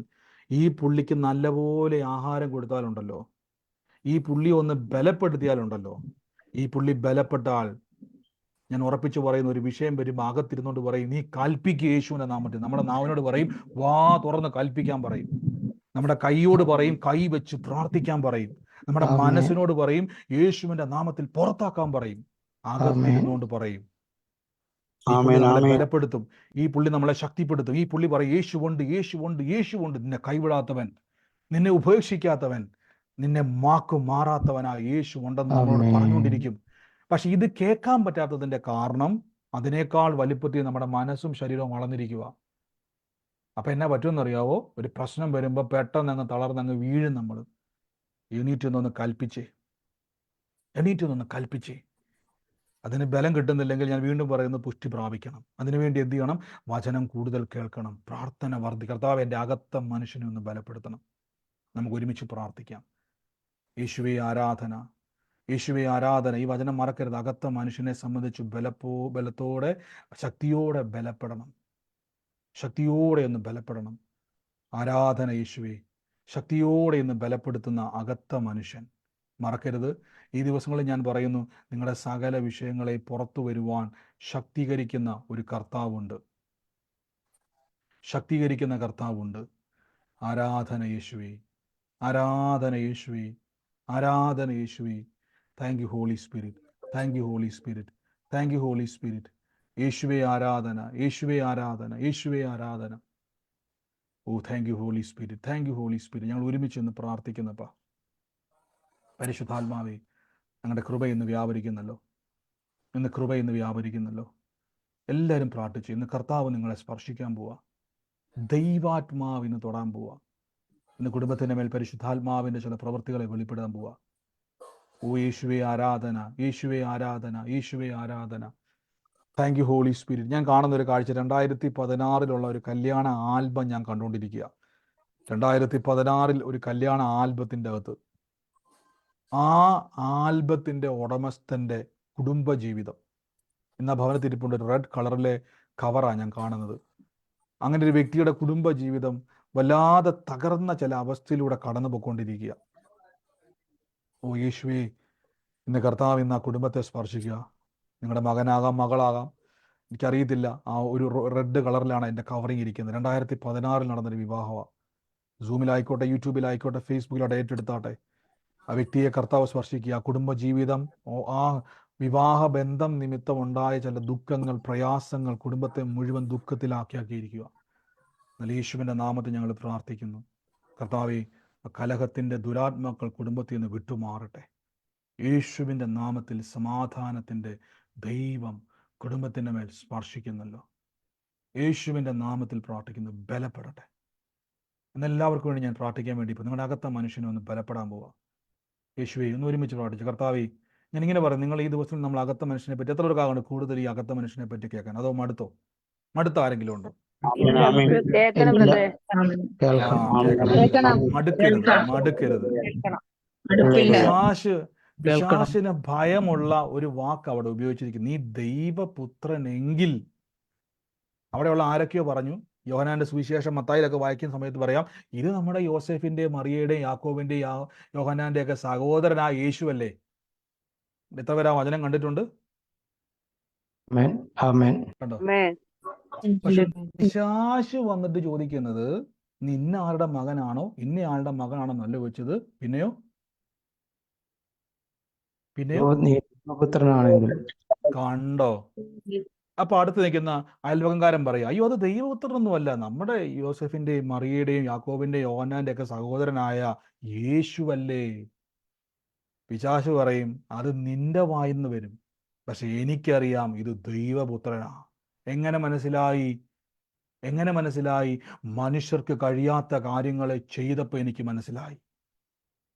മനസ്സിലായോ? 40 രാവും 40 പകലും ഒരു മനുഷ്യനും മരുഭൂമിയിൽ ഉപവാസത്തോടെ ഇരിക്കാൻ കഴിയത്തില്ല, പക്ഷെ യേശുവിന് ഇരിക്കാൻ പറ്റുന്നുണ്ട്. മനസ്സിലാവുന്നുണ്ടോ? ലാസറിന്റെ മരിച്ച വീട്ടിൽ കയറി ചെന്നിട്ട് കഴിഞ്ഞ ദിവസം ആരെയും കളിയാക്കുന്നുണ്ട്, ഏതൊരു ദേവദാസൻ മരിച്ചവരെ ഉയർപ്പിക്കൂ എന്നൊക്കെ പറഞ്ഞപ്പോൾ കളിയാക്കുന്ന ആൾക്കാരുണ്ട്. യേശു പറഞ്ഞു, ഞാൻ ചെയ്തിട്ടുണ്ടെങ്കിൽ ഞാൻ ചെയ്തതിലും അധികം എന്നിൽ വിശ്വസിക്കുന്നവൻ ചെയ്യുന്ന പറഞ്ഞു. എൻ്റെ അർത്ഥം, ഞാൻ പുത്രനാണെങ്കിൽ എന്നിൽ വിശ്വസിക്കുന്ന നിങ്ങൾക്കും പുത്രന്മാരാകാൻ അവകാശം തന്നിട്ടുണ്ട്. ഇപ്പൊ നിങ്ങൾക്ക് മനസ്സിലായോ? പരീക്ഷകൻ വന്നിട്ട് ചോദിച്ച പരീക്ഷകൻ എന്തുകൊണ്ട് ഇങ്ങനെ ചോദിച്ചില്ല, നീ യോസെഫിന്റെയും മറിയയുടെയും മകനായ യേശുവാണോ എന്ന് ചോദിക്കാതെ പുള്ളി വെപ്രാളപ്പെട്ട് ചോദിക്കുക, ദൈവപുത്രനാണോ? പുള്ളിക്ക് പേടിയാ. ദൈവപുത്രനാണെങ്കിൽ എന്നാ സംഭവം എന്നറിയാ? പിശാചേ, നിന്റെ തല തകർത്തിരിക്കും. ഓ യേശുവിന്റെ നാമത്തിൽ അഭിജിത്ത് എന്നൊരു മകനെ കർത്താവ് എന്ന് സ്പർശിക്കും. ഈ സൂമിൽ ആ മകനുമായിട്ട് ബന്ധപ്പെട്ട ആരെങ്കിലും ഉണ്ടെങ്കിൽ ചാടിപ്പിടുത്തണം. അഭിജിത്ത് എന്ന് പറഞ്ഞൊരു മകനെ പരിശുദ്ധാത്മാവ് ഇന്ന് സ്പർശിക്കുക. അവൻ്റെ ജീവിതത്തിൽ കുറേ സുഹൃത്ത് ബന്ധങ്ങൾ നിമിത്തം കുരുക്കിൽ പോയ അവനെ കർത്താവ് തൊടുക. അഭിജിത്ത് സൂമിലാണോ യൂട്യൂബിലാണോ ഫേസ്ബുക്കിൽ എനിക്കറിയത്തില്ല കാര്യം, അനേകം ആളുകൾ ഇത് ലൈവായിട്ട് കാണുന്നതുകൊണ്ടാണ് ഞാൻ പറഞ്ഞത്. അഭിജിത്തിനെ കർത്താവ് തൊടുവാണ്. ചില കൂട്ടുകെട്ടുകൾ നിമിത്തം അവനെ കുരുക്കിയിട്ടിരിക്കുന്ന കുരുക്കുകളെ അവന് വലിയൊരു തകർച്ചയിലേക്ക് കൊണ്ടുവന്നിട്ട് അവൻ്റെ ജീവിതം തന്നെ ഇല്ലാതാക്കാൻ നോക്കുന്ന എല്ലാ പ്രവൃത്തികളെയും യേശുവിൻ്റെ നാമത്തിൽ ഞങ്ങൾ ബ്രേക്ക് ചെയ്യുന്നു. സമാധാനം ഉണ്ടാകട്ടെ, അനുഗ്രഹം ഉണ്ടാകട്ടെ. പ്രാർത്ഥിച്ചെന്ന് ബ്ലസ് ചെയ്യുന്നു യേശുവിൻ്റെ അധികാരമുള്ള നാമത്തിൽ തന്നെ. ആമേൻ. എല്ലാവരും കരമെടുത്ത് രോഗമുള്ള ആമേൻ. സ്തോത്രം. ഹല്ലേലൂയ. നിങ്ങളുടെ അകത്തിരിപ്പുണ്ട് അത്ഭുതം. യേശുവിൻ്റെ പരിശുദ്ധാത്മാവ് ഇങ്ങനെ പറഞ്ഞു, നീ ദൈവത്തിൻ്റെ മകനെന്ന് ആത്മാവ് താൻ നമ്മുടെ ആത്മാവോട് സാക്ഷ്യം പറയുക. സൂപ്പർ നാച്ചുറൽ എബിലിറ്റിയുള്ള ദൈവത്തിൻ്റെ മനുഷ്യൻ. പലതും നിങ്ങൾക്ക് വരാൻ പോകുന്നതിനെ കാണുവാനും കേൾക്കുവാനും കഴിവുള്ള എബിലിറ്റിയുള്ള മനുഷ്യൻ. ഈ മനുഷ്യനൊന്ന് വളർത്തിക്കേ.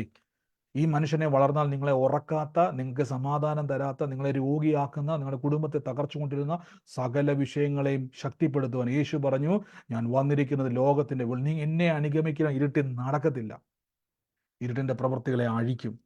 കൈവച്ച് യേശുവിൻ്റെ നാമത്തിലെ രോഗത്തോട് പറയുന്നു, മേലാൽ ആ വേദനയെ നിന്നോട് നിനക്ക് എൻ്റെ ശരീരത്തിന് മേലെ ഇരിക്കാൻ പറ്റും, ഇനി മേലാ ഞാൻ നിന്നെ കാണത്തില്ല. അങ്ങനെ പറഞ്ഞു കൽപ്പിക്കേ. പിശാച് കുറച്ച് തിരിച്ചു നോക്കി, നീ ഈ കല്ലിനോട് കൽപ്പിക്കും. പുത്രനാണ് നീ കൽപ്പിക്കും, അപേക്ഷിക്കത്തില്ല, കൽപ്പിക്കും. അയ്യോ അപ്പം ആകണേ, അപ്പം ആകണേ, അപ്പം ആകണേ എന്ന് പറയത്തില്ല, നീ കൽപ്പിക്കും. നീ പുത്രനാണെങ്കിൽ കൽപ്പിക്കും.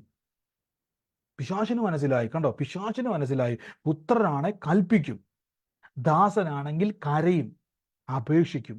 പുത്രനാണെങ്കിൽ ഈ ദിവസങ്ങളിൽ ഞാൻ പറഞ്ഞു, സാമ്പത്തികമായിട്ടിരിക്കുന്നതോടെ ഞാൻ പറയുന്നു, കരഞ്ഞുകൊണ്ടിരിക്കാതെ കൽപ്പിക്കുക. എനിക്ക് നന്മ വന്നേ പറ്റത്തുള്ളൂ.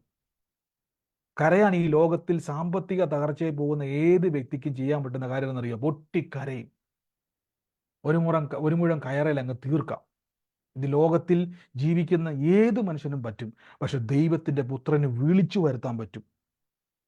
പച്ചവെള്ളത്തെ വീഞ്ഞാക്കാൻ പറ്റുന്ന യേശു ഉള്ള അകത്തുള്ള നിങ്ങൾക്ക് നന്മകളെ വിളിച്ചു വരുത്താൻ പറ്റും. സൗഖ്യത്തെ വിളിച്ചു വരുത്താൻ പറ്റും. ആരോഗ്യത്തെ വിളിച്ചു വരുത്താൻ പറ്റും.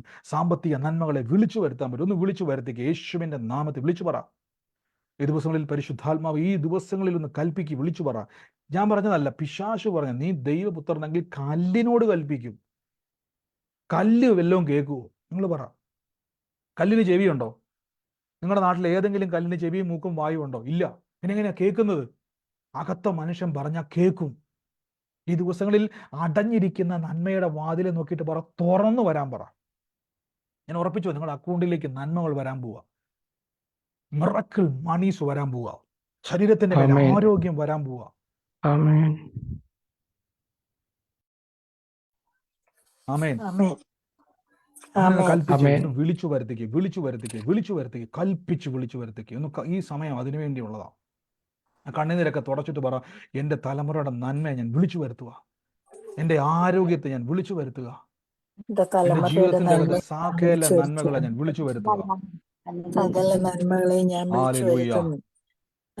ഓ ഹാലലൂയ, ഹാലലൂയ, ഹാലലൂയ, ഹാലലൂയ. ഇവിടെ 10-ാം വാക്യത്തിൽ ലിസ്റ്റ് എനിക്ക് അയച്ചു വന്നു. സാത്താനെ എന്നെ വിട്ടു പോ, നിന്റെ ദൈവമായ കർത്താവിനെ നമസ്കരിച്ച് അവനെ മാത്രമേ ആരാധിക്കാവുള്ളൂ എന്ന് പറഞ്ഞു. ലിസ്റ്റ് അയച്ചു വന്ന വാക്യം ആ 10-ാം വാക്യത്തിൽ, സാത്താനെ എന്നെ വിട്ടു പോ.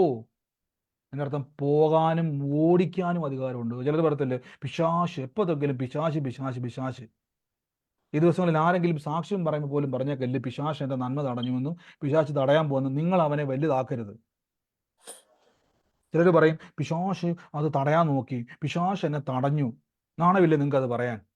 നിങ്ങൾ ആരാന്നറിയാവോ? പിശാശിന്റെ തല തകർത്ത യേശു അകത്തുള്ളവരാ. പാമ്പുകളെയും തേളുകളെയും ശത്രുവിന്റെ സകലബലത്തെയും ചവിട്ടാൻ അധികാരമുള്ളവരാ നിങ്ങൾ. ഈ അധികാരം വെച്ചുകൊണ്ട് നമ്മൾ പറയാ, പിശാശ് എന്നെ തടഞ്ഞു, പിശാശ് അത് തടയാൻ നോക്കുന്നു, പിശാശ് പിശാശ് പിശാശ് പിശാശ്. ഇവിടെ പിശാശ് പറയുന്നത് എന്നാന്നറിയാവോ? നീ ദൈവപുത്രനെങ്കിൽ കൽപ്പിക്കും. ഒന്ന് കൽപ്പിച്ചേ. എനിക്ക് കൽപ്പിക്കാൻ അധികാരം. നീ കൽപ്പിക്കാന്ന് പറഞ്ഞാൽ രാജാക്കന്മാർക്ക് പറ്റുന്ന വാക്കുകൾ അതൊക്കെ. ഒരു മന്ത്രിക്കും കൽപ്പിക്കാൻ പറ്റത്തില്ല, അറിയാവോ? നമ്മുടെ നാട്ടില് നിങ്ങളെ നോക്കി കൽപ്പിക്കാൻ പറ്റത്തില്ല. കാര്യം അത് നമ്മൾ തിരഞ്ഞെടുത്തവരാ. പക്ഷെ ഒരു രാജാവിൻ്റെ രാജകൽപ്പന എന്നൊക്കെ പറയത്തില്ലേ? പിശാചിന് മനസ്സിലായി, നിങ്ങൾ മക്കളെ രാജാവിൻ്റെ മക്കളാ. ഞാനിത് വെറുതെ പറയുമല്ലോ, ഈ ദിവസങ്ങളുടെ റിസൾട്ട് കാണാൻ പോവാം. ആമേൻ. യേശുവേ, യേശുവേ നന്ദി കർത്താവേ, യേശുവേ നന്ദി കർത്താവേ, യേശുവേ നന്ദി കർത്താവേ. എല്ലാവരും പ്രാർത്ഥിച്ചേ. പരിശുദ്ധാത്മാവ് ഇന്ന് സ്പർശിക്കുക. തകർന്ന അവസ്ഥകളെ പണിതെടുക്കാൻ പോവുക. ആ കര പിടിച്ചിട്ട് പറ, എൻ്റെ ശരീരം ക്ഷീണിച്ചിരിക്കുക, രോഗമിരിക്കുക, പക്ഷെ എൻ്റെ അകത്ത മനുഷ്യൻ സ്ട്രോങ്ങാ.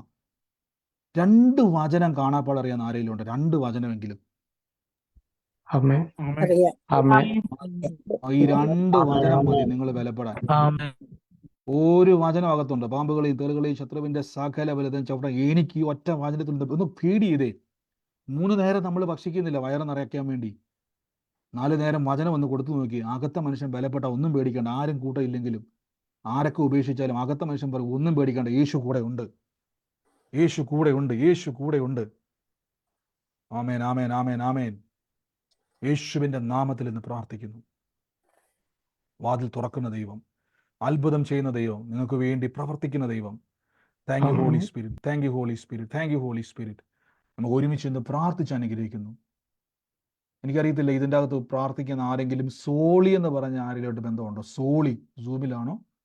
സോളി എന്ന് പറഞ്ഞൊരു വ്യക്തിക്ക് വേണ്ടി കർത്താവ് പ്രാർത്ഥിക്കാൻ തരുന്നു. സോളി സൂമിലാണോ, ഫേസ്ബുക്കിലാണോ, യൂട്യൂബിലാണോ എനിക്കറിയത്തില്ല.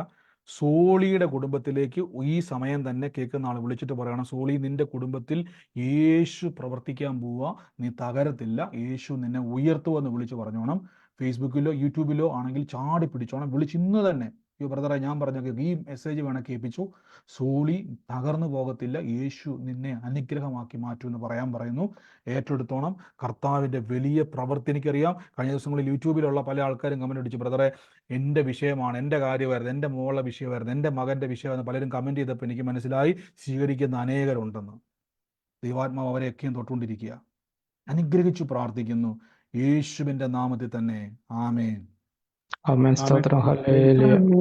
പ്രാർത്ഥനയ്ക്ക് വന്നിട്ട് പ്രാർത്ഥനയ്ക്ക് വലിയ വിഷമത്തോടെ പ്രാർത്ഥനയ്ക്ക് വന്നിട്ട് പക്ഷെ ഇപ്പൊ എനിക്കൊരു മനസ്സിന് ബലമൊക്കെ ഉണ്ട്, ഒരു ധൈര്യമൊക്കെ ഉണ്ട്, ഒരു വിശ്വാസം ഉണ്ടെന്നൊക്കെ പറയുന്ന ആരെങ്കിലും ഉണ്ടോ? ആമേൻ ആമേൻ ആമേൻ ആമേൻ ആമേൻ. ഉണ്ട് ഉണ്ട് നിങ്ങൾ വളർന്നുകൊണ്ടിരിക്കുന്നു. നിങ്ങൾ കൂടുതൽ വളർത്തിയാൽ ഞാൻ പറഞ്ഞുതരാം. കൂടുതൽ നിങ്ങൾ വളർത്തിയാൽ ഒരു കാര്യം ഞാൻ പറഞ്ഞുതരാം. കൂടുതൽ അകത്ത മനുഷ്യന് വചനം കൊടുത്ത് വളർത്തിയാൽ നാളെ ഞാൻ ഉറപ്പിച്ചു പറയും, എന്നാ പ്രശ്നം വന്നാലും നിങ്ങൾ കൽപ്പിക്കും. ഇപ്പൊ നിങ്ങൾ പ്രാർത്ഥിച്ചുകൊണ്ടിരിക്കുമല്ലേ, നാളെ നിങ്ങൾ പ്രാർത്ഥിക്കത്തില്ല. പ്രാർത്ഥന നിർത്തിയിട്ട് ഒറ്റ കൽപ്പന, ഇറങ്ങിപ്പോ, അപ്പം തന്നെ ആ വിഷയം അത്ഭുതമാകുന്ന കാണാൻ പറ്റും.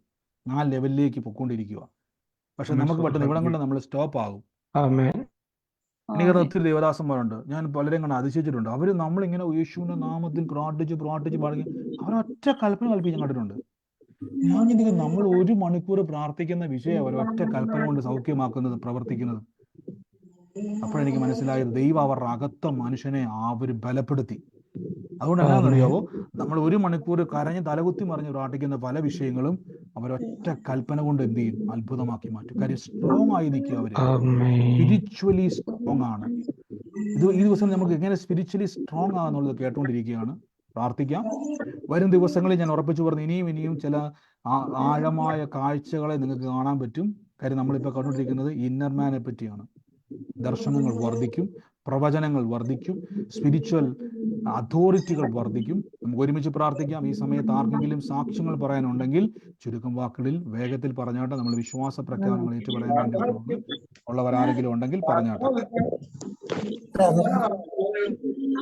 എല്ലാവരും ഞാൻ പറഞ്ഞല്ലോ, നിങ്ങൾ മൈക്ക് മ്യൂട്ട് ചെയ്ത് വെറുതെ ഇങ്ങനെ തമാശ പറഞ്ഞിരിക്കാതെ നിങ്ങൾ കഴിവതും.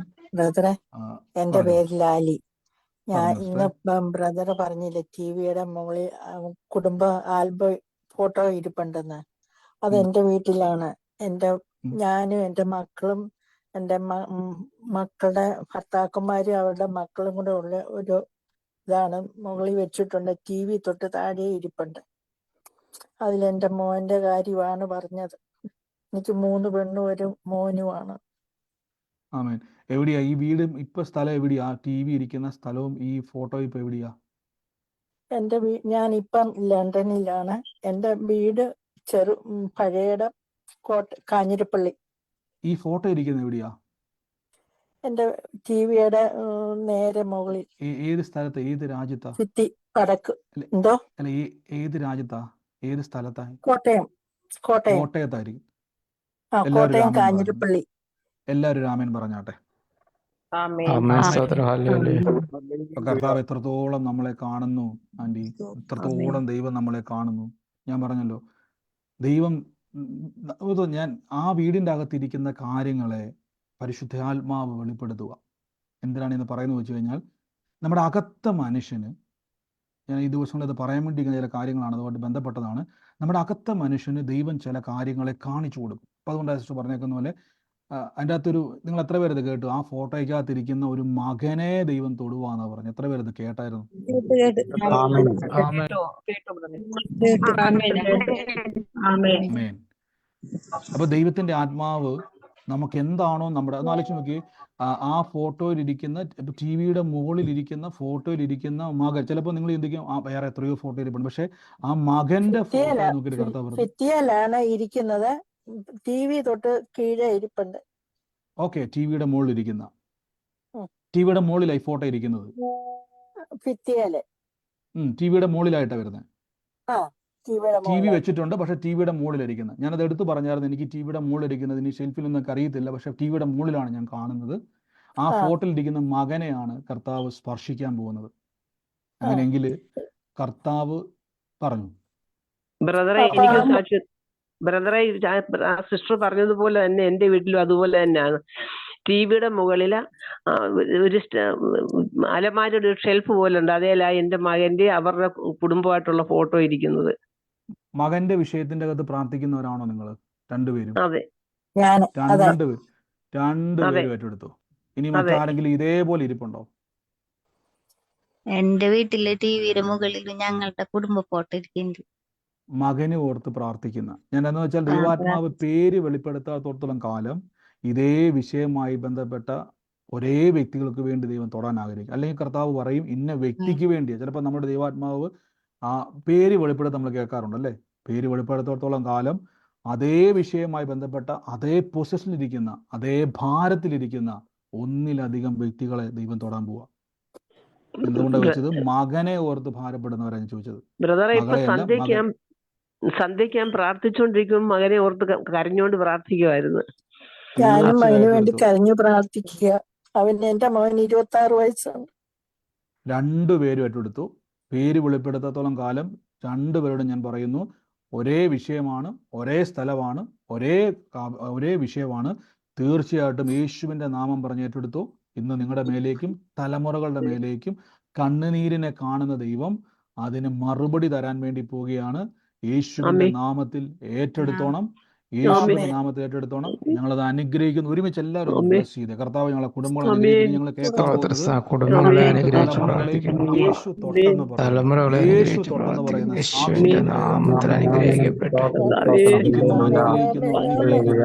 യേശുവിന്റെ അധികാരമുള്ള നാമത്തിൽ ഞങ്ങൾ ഇത് പ്രാർത്ഥിക്കുന്നു. ആമേൻ, ആമേൻ, ആമേൻ. ബ്ലസ് ചെയ്യുന്നു യേശുവിന്റെ നാമത്തിൽ തന്നെ. ആമേൻ,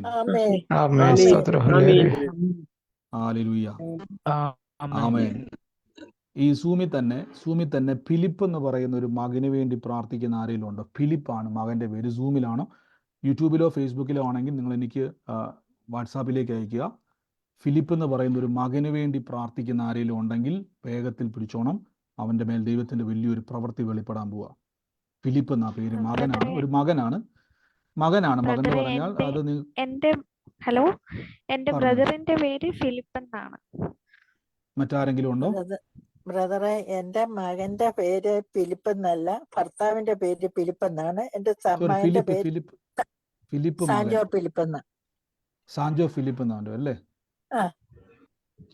അല്ലാതെ ഫിലിപ്പ് എന്ന് പറഞ്ഞ മകൻ വരുന്നത് ഇപ്പൊ ജിനി സിസ്റ്ററുടെ മാത്രമേ ഉള്ളോ? ആങ്ങളെ മാത്രമേ ഉള്ളോ?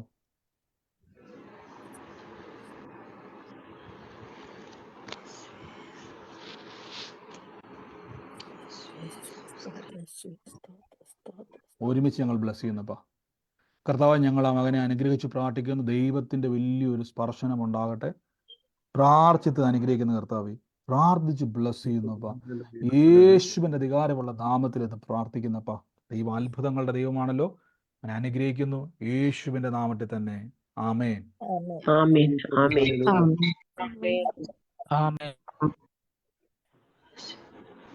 ആമേൻ. ഹലോ ബ്രദറെ. പറഞ്ഞു. ഹലോ ബ്രദറെ, മുമ്പേ പ്രയറിൽ പറഞ്ഞില്ലേ ഒരു അഭിജിത്തിന് വേണ്ടി പ്രാർത്ഥിക്കുന്ന കാര്യം? തീർച്ചയായും. അത് എൻ്റെ അച്ഛൻ്റെ ചേട്ടൻ്റെ മകനാണ്. അവൻ അനസ്തേഷ്യ ആൻഡ് ടെക്നോളജി 4 വർഷത്തെ കോഴ്സൊക്കെ പഠിച്ചു. കൂട്ടുകാരുടെ കൂടി ഭയങ്കര അലമ്പായി, ഒരുപാട് പൈസ നഷ്ടപ്പെടുത്തി. അതുപോലെ തന്നെ അവന്റെ ആ ഒരു ഇത് കാരണം തന്നെ വീട് ഭവനം തന്നെ ആകെ തകർച്ചയിലാണ്. അച്ഛനും അമ്മയൊക്കെ ഭയങ്കര ഭാരപ്പെട്ടാണ് ഇരിക്കുന്നത്. അവന്റെ ഭാവി കാര്യങ്ങളോർത്ത്.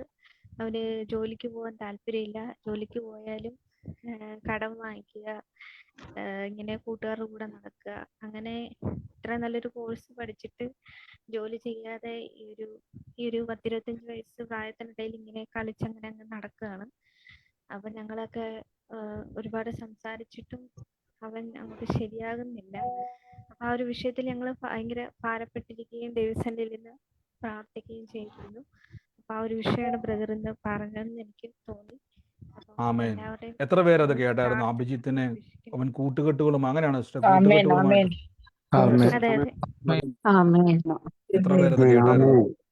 അപ്പൊ ആ മകനെ തൊടുവാൻ ദൈവം ആഗ്രഹിക്കുന്നുള്ളതിന്റെ തെളിവാണ്. ഇപ്പൊ ആലോചിച്ച് നോക്കി, സിസ്റ്റർ പറഞ്ഞു കേട്ടില്ലേ? അതേപോലെ തന്നെ കൂട്ടുകെട്ടുകളുമായിട്ട് ഞാൻ പറഞ്ഞു, ചിലപ്പോൾ ദൈവാത്മാവ് പേര് വെളിപ്പെടുത്തും. ഞാനതുകൊണ്ടാണ് പറഞ്ഞത്, പേര് വെളിപ്പെടുത്തില്ലെങ്കിൽ നിങ്ങൾ ഉറപ്പിച്ചോണം, അതേ സാഹചര്യവുമായിട്ട് ബന്ധപ്പെട്ട അനേകര് കാണും കേൾക്കുന്നവർ, അവർക്കെല്ലാം ചാടി പിടിക്കാൻ പറ്റും. ഇപ്പൊ സിസ്റ്റർ പറഞ്ഞു കേട്ടില്ലേ, അഭിജിത്ത് എന്ന് പറഞ്ഞ ആൾ അവൻ ഇതുപോലെ തന്നെ കുടുംബം കൂട്ടുകാരുമായിട്ട് ഭാവി തൊലച്ച് നശിപ്പിച്ച് പഠനമൊക്കെ അവസാനിപ്പിച്ച് കുടുംബക്കാർക്ക് മുഴുവൻ വിഷമം, കുടുംബം തന്നെ ദുഃഖത്തിലിരിക്കുക. അപ്പോൾ ആ കർത്താവ് അവൻ്റെ പേര് വെളിപ്പെടുത്തി കൊണ്ടില്ലേ? അതെന്തിനാന്ന് ചോദിച്ചാൽ ചിലപ്പോൾ ദൈവം അങ്ങനെ വെളിപ്പെടുത്തും, ചിലപ്പോൾ ദൈവം എന്ത് ചെയ്യും, ഒരേ അവസ്ഥകൾ വെളിപ്പെടുത്തും. ഒരു കാര്യം ഉറപ്പിച്ചോണം, ഒന്നിലധികം വ്യക്തികളിലേക്ക് എന്ത് ചെയ്യുന്നുണ്ട്, ആ വിഷയം മാറ്റിരിപ്പുണ്ട്. ഇപ്പം നമ്മളിപ്പം കാണുന്ന ഈ സൂമിൽ ഇത്രയും പേരുണ്ട്, ഫേസ്ബുക്കിലുണ്ട്, യൂട്യൂബിൽ കാണുന്നവരുണ്ട്. നമുക്കറിയത്തില്ല എത്രയോ വിഷമത്തിരിക്കുന്ന ആൾക്കാർ, പക്ഷെ ദൈവത്തിന് അറിയാം. ദൈവം സംസാരിക്കുന്നത് എങ്ങനെയാണെന്ന് അറിയാമോ? ഞാൻ ആദ്യം നമ്മുടെ അകത്ത മനുഷ്യനോട് പരിശുദ്ധാത്മാവിനോട്, ഇപ്പം എൻ്റെ ഉള്ളിലൊന്ന് പരിശുദ്ധാത്മാവ് എൻ്റെ അകത്ത മനുഷ്യനോട് പറയും, ഇന്ന ആൾക്ക് വേണ്ടി പ്രാർത്ഥിക്ക്, ഇന്ന ആളുടെ പേര് പറ. അത് എൻ്റെ നാവിലൂടെ റിലീസ് ചെയ്യുക. ഇപ്പം ഞാൻ മിണ്ടാതിരിക്കുകയെന്ന് വിളിച്ചു, നിങ്ങൾക്ക് അത് കേൾക്കാൻ പറ്റുമോ? അകത്ത മനുഷ്യൻ സംസാരിക്കുന്നത് നമ്മുടെ നാവിലൂടെയാണ്. അപ്പം ഇതേപോലെ നിങ്ങളുടെ അകത്ത മനുഷ്യനെ നിങ്ങൾ ബലപ്പെടുത്തിയാൽ അകത്ത മനുഷ്യൻ നിങ്ങളോടും സംസാരിക്കാൻ തുടങ്ങും. കർത്താവ് ഞങ്ങൾ അഭിജിത്തിനെ അനുഗ്രഹിച്ച് പ്രാർത്ഥിക്കുന്നപ്പോൾ കർത്താവ് ഞങ്ങൾ വെളിപ്പെടുത്തിയതാണല്ലോ, അവൻ്റെ കൂട്ടുകെട്ടിലിട്ട് അവനെ കുരുക്കാൻ നോക്കി അവൻ്റെ ഭാവിയെ തന്നെ തകർക്കാൻ നോക്കുന്ന സകല പിശാചുക്കളെ ഞങ്ങൾ യേശുവിൻ്റെ നാമത്തിൽ ബ്രേക്ക് ചെയ്യുന്നു. എല്ലാ തകർന്ന അവസ്ഥകളും മാറിപ്പോട്ടെ. പ്രാർത്ഥിച്ച് അനുഗ്രഹിക്കുന്നു യേശുവിൻ്റെ നാമത്തിൽ തന്നെ. ആമേൻ. ആമേൻ. സ്തോത്രം. ഹല്ലേലൂയ. ബ്രദർ പറഞ്ഞു പറഞ്ഞു. നിങ്ങൾ ആരോ എനിക്ക് വന്നത് വെറുതെ ശ്രദ്ധിച്ചോണം, മൈക്ക് ഓൺ ആക്കി വെച്ച് വെറുതെ സംസാരിക്കല്ലേ. സാക്ഷ്യം പറയാനുള്ളവർ മാത്രം പറയുക, ബാക്കിയുള്ളവർ കഴിയുമെങ്കിൽ നിങ്ങൾ ശ്രദ്ധിക്കുക. ഒരാൾ പറയുമ്പോൾ മറ്റൊരാളൊന്നും നിങ്ങൾ മ്യൂട്ട് ചെയ്യണം. പറഞ്ഞു സിസ്റ്ററെ. ബ്രദർ പറഞ്ഞല്ലോ ഒരു എലിസബത്ത് എന്ന് പറഞ്ഞൊരു സഹോദരിയുടെ വീട്ടിൽ മോളുണ്ടെന്ന്. കേട്ടില്ല അതെന്റെ സിസ്റ്ററെ. എലിസബത്ത് എന്ന് പറഞ്ഞൊരു സഹോദരിയുടെ വീട്ടിൽ മോളുള്ള കാര്യം പറഞ്ഞില്ലായിരുന്നോ? അതെ അതെ അതെ. അത് എന്റെ ഫാദറിന്റെ വീട്ടിലെ മോളുടെ കാര്യമാണ്. അവരതിനു വേണ്ടി മോൾക്ക് വേണ്ടി ഭാരപ്പെട്ട് കഴിയുവാണ്. അതായത് എലിസബത്ത് എന്ന് പറയുന്ന ആള് മോളെ ഓർത്ത് ഭാരപ്പെട്ട് കഴിയുന്ന പറഞ്ഞില്ലേ? Okay okay. എത്ര പേരത് കേട്ടായിരുന്നു ആ പറഞ്ഞത്? ആമേൻ ആമേൻ. സിസ്റ്റർ എത്ര നാളായി സിസ്റ്റർ പ്രാർത്ഥനയ്ക്ക് കയറാൻ തുടങ്ങിയിട്ട്? എനിക്ക് പേര് ഞാനൊരു 5 മാസത്തോളായി. 5 മാസം. 5 മാസത്തോളം. എന്നോട് പറഞ്ഞിട്ടുണ്ടോ എലിസബത്ത് എന്ന് പറഞ്ഞ വ്യക്തി ഭാരപ്പെട്ടിരിക്കുക, എലിസബത്തിന്റെ മോളിനെ ഓർത്ത് എന്നോട് പറഞ്ഞിട്ടുണ്ടോ? ഇല്ലില്ല, ഒരിക്കലും പറഞ്ഞിട്ടില്ല. എല്ലാവരും കർത്താവിന് മഹത്വം കൊടുത്ത്, യേശു എല്ലാം കാണുന്നുണ്ട്. സിസ്റ്റർ, ആ വീട്ടിൽ ഹല്ലേലൂയ. ദൈവാത്മാ പറഞ്ഞൊരു വാക്യം നടക്കുന്നുണ്ട്. ഇന്ന് തന്നെ കഴിവെങ്കിൽ ആ സഹോദരിയെ കുടുംബത്തെ ഇത് കേൾപ്പിക്കുക. എന്നിട്ട് അവരോട് പറയണം, ആ കുഞ്ഞിനെ ഓർത്തുള്ള ഭാരം ഇനി വേണ്ട, യേശു ആ വിഷയത്തിന്റെ മേൽ പ്രവർത്തിക്കുമെന്ന് പറഞ്ഞാൽ മതി. അങ്ങനെ പറയാൻ ചിലപ്പോൾ അവർ അംഗീകരിക്കത്തില്ലെങ്കിൽ ഇത് കേൾപ്പിച്ചോ, ഇതൊന്ന് കേക്ക്, പരിശുദ്ധാത്മാവ് ആ ബ്രദറിലൂടെ സംസാരിച്ചതാന്ന് പറഞ്ഞാൽ മതി. കാര്യം ഞാനും എലിസബത്തും തമ്മിൽ ഒരു പരിചയവും ഇല്ലെന്ന് അവർക്ക് തമ്മിൽ അറിയല്ലേ. പക്ഷെ ഈ കാര്യത്തെ കർത്താവാണ് ഉറപ്പിച്ചതെന്ന് ഇത് പറയുക മാത്രമല്ല, ദൈവം ആ കുഞ്ഞിന്റെ വിഷയത്തിന്റെ മേൽ പ്രവർത്തിക്കാൻ പോവാന്ന് പറയണം. ഭാരപ്പെടണ്ട, ദൈവം എല്ലാം കാണുന്നുണ്ട്. ഞാൻ എപ്പോഴും പറഞ്ഞില്ല, നമ്മുടെ പ്രാർത്ഥനയിൽ കർത്താവ് നമ്മളെ പലതും ഇന്ന് കാണിക്കുന്ന കാര്യം, നമ്മളെ വളർത്തുവാൻ ദൈവം, നമ്മൾ തകർന്നു പോകുവാൻ ദൈവം സമ്മതിക്കത്തില്ലെന്നേ. ചിലപ്പോൾ നിങ്ങളുടെ വിഷയം പറഞ്ഞേക്കാം, നിങ്ങളുടെ വിഷയങ്ങൾ ചിലപ്പോൾ നിങ്ങളോട് പറഞ്ഞേക്കാം, നിങ്ങൾ തകർന്നു പോകാൻ രക്ഷപ്പെടത്തില്ല, അതൊന്നും വിശ്വസിക്കരുത്. ബലപ്പെടണം യേശുവിൽ. ഞാൻ ഉറപ്പിച്ചു പറഞ്ഞു, നിങ്ങൾ ഇനിയിപ്പം ലോകം മുഴുവൻ പറയും, നിങ്ങൾ ഒരിക്കലും രക്ഷപ്പെടത്തില്ലെന്ന് ലോകം മുഴുവൻ പറഞ്ഞാലും യേശുവിൻ്റെ സന്നിധിയിൽ ഒന്ന് ബലപ്പെട്ടാൽ അകത്തിരിക്കുന്ന ദൈവത്തിൻ്റെ മനുഷ്യൻ പറയും, ഒന്നും പേടിക്കണ്ട, യേശു നിങ്ങളെ നടത്തും. ഇത് കേട്ടാൽ മതി, വേറെ ഒന്നും പേടിക്കണ്ട.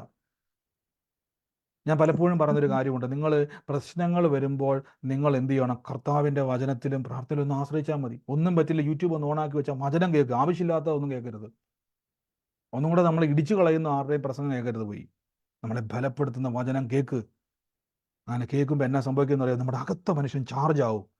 ഈ മനുഷ്യൻ ചാർജ് ആയാൽ നമ്മുടെ അകത്ത മനസ്സിനോട് പറയും, നീ പേടിക്കണ്ടെന്നേ. ബൈബിളിൽ ഒരു വാക്യമുണ്ട്, എൻ മനമേ ദൈവത്തെ സ്തുതിക്കുക, എൻ്റെ സർവാന്തരങ്ങളുമേ യഹോവയെ വാഴ്ത്തുക, അവൻ ചെയ്ത ഉപകാരങ്ങളൊന്നും മറക്കരുത്. ആരാ ഈ പറഞ്ഞുകൊണ്ടിരിക്കുന്നത്? അകത്തിരിക്കുന്ന മനുഷ്യൻ പറയുക. നീ മറക്കരുത്, നീ ഓർക്കണം, നീ മനസ്സ് തകർന്നിരിക്കരുത്. നമ്മളെ ബലപ്പെടുത്തുന്ന ആളെ കണ്ട് അകത്തിരിക്കുന്ന. ആമേൻ. കർത്താവ് അനുഗ്രഹിക്കട്ടെ. മറ്റാരെങ്കിലും ഉണ്ടോ? ഹലോ ഹലോ പറഞ്ഞു ഹലോ പറഞ്ഞു ഹലോ പറഞ്ഞു. അതിനെ വിളിച്ചിട്ട് ഒത്തിരി വചനം പറഞ്ഞു ഞാൻ ബലപ്പെട്ടു. ഭയങ്കരമായിട്ട് ഞാൻ ബലപ്പെട്ടു. ഒത്തിരി ഡെസ്പായായിരുന്നു. എന്നെ കുറെ വചനം അപ്പോഴേ എൻ്റെ ഉള്ളിലോട്ട് പറഞ്ഞു തന്നു, നീ വചനം പറയുന്നു. പാമ്പുകളെയും തേളുകളെയും ശത്രുവിന്റെ ഒരു ബലത്തെ അദ്ദേഹം അങ്ങോട്ട് പറയാൻ തുടങ്ങി. അങ്ങനെ ഒരുപാട് വചനം അങ്ങ് ഓരോന്ന് വൺ ബൈ ആയിട്ട് ഇങ്ങനെ വരാൻ തുടങ്ങി. അങ്ങനെ വചനങ്ങൾ അങ്ങ് പറഞ്ഞു നടന്നു. എന്റെ ഹൃദയത്തിൽ നിന്ന് ഉണ്ടായ ഭാരം അപ്പോഴേ അങ്ങ് മാറി. ആമേൻ. തീർച്ചയായിട്ടും ഗിരാസ് എന്നെ വൈകുന്നേരം ജസ്റ്റ് ഒന്ന് വിളിച്ചായിരുന്നു. അപ്പം എനിക്ക് ഡ്രൈവിങ്ങിലായിരുന്നു, എനിക്ക് എടുക്കാൻ പറ്റിയില്ല. പക്ഷെ എങ്കിലും എടുത്ത് പെട്ടെന്ന് ഞാൻ പറഞ്ഞു, ധൈര്യപ്പെടുക, കർത്താവ് ചെയ്യും. കാരണം വചനം പറഞ്ഞ് സിസ്റ്റർ ബലം പ്രാപിച്ചു. കർത്താവിന്റെ കൃപയിൽ വേറൊന്നുമല്ല, വചനം പറഞ്ഞപ്പോൾ. അങ്ങനെ ഞാൻ ആമേൻ. വചനം പറഞ്ഞപ്പോൾ അകത്ത മനുഷ്യൻ ബലപ്പെട്ടു. ആമേൻ. ഹല്ലേലൂയ. ഇനിയും കർത്താവ് നമ്മളെ ബലപ്പെടുത്തുന്ന. എപ്പോഴും ദൈവം നമുക്ക് എന്തിനാ ഈ ബലപ്പെടുത്തുന്ന അറിയാവോ? നമ്മളെ മുന്നോട്ട് അത്ഭുതം കാണിക്കാൻ പദ്ധതികളോട്. അല്ലെ ദൈവം നമുക്ക് ബലം തരത്തില്ല. ആമേൻ. കർത്താവ് അനുഗ്രഹിക്കട്ടെ. ഹലോ ഹലോ പറഞ്ഞു. ഞാൻ മുംബൈയിൽ നിന്ന് മഞ്ജുവാണ്. എനിക്ക് ഈ ആദ്യം ഈ നമ്മുടെ ഈ ആംബുലൻസിന്റെ സൗണ്ട് കേട്ടല്ലോ, വല്ലവരും മരിച്ചെന്നൊക്കെ കേട്ടതിന് ഭയങ്കര പേടിയാണ്. പക്ഷെ എന്ന് തൊട്ടിട്ട് വചനം പറയാൻ തുടങ്ങിയോ അന്ന് തൊട്ടിട്ട് എനിക്ക് ഒരു ഭയമില്ല. ഞാൻ ഈ മരിക്കണ സ്ഥലങ്ങളിലൊക്കെ ഞാൻ പോവും. ഇല്ലെങ്കിൽ ഞാൻ ആരുടെ വീട്ടിലധികം പോവാറില്ല, പേടിയാറില്ല. പക്ഷെ എന്ന് വചനം പറഞ്ഞ് പ്രാർത്ഥിക്കാൻ തുടങ്ങിയോ അതിന് ശേഷം എനിക്ക് ഉള്ളിൽ നല്ല ധൈര്യമാണ്. പക്ഷെ ഞാൻ പോകുന്നിടത്തെല്ലാം എനിക്ക് എന്താണ് കർത്താവ്യ സ്തോത്രം ഇങ്ങനെ മനസ്സിൽ വരും.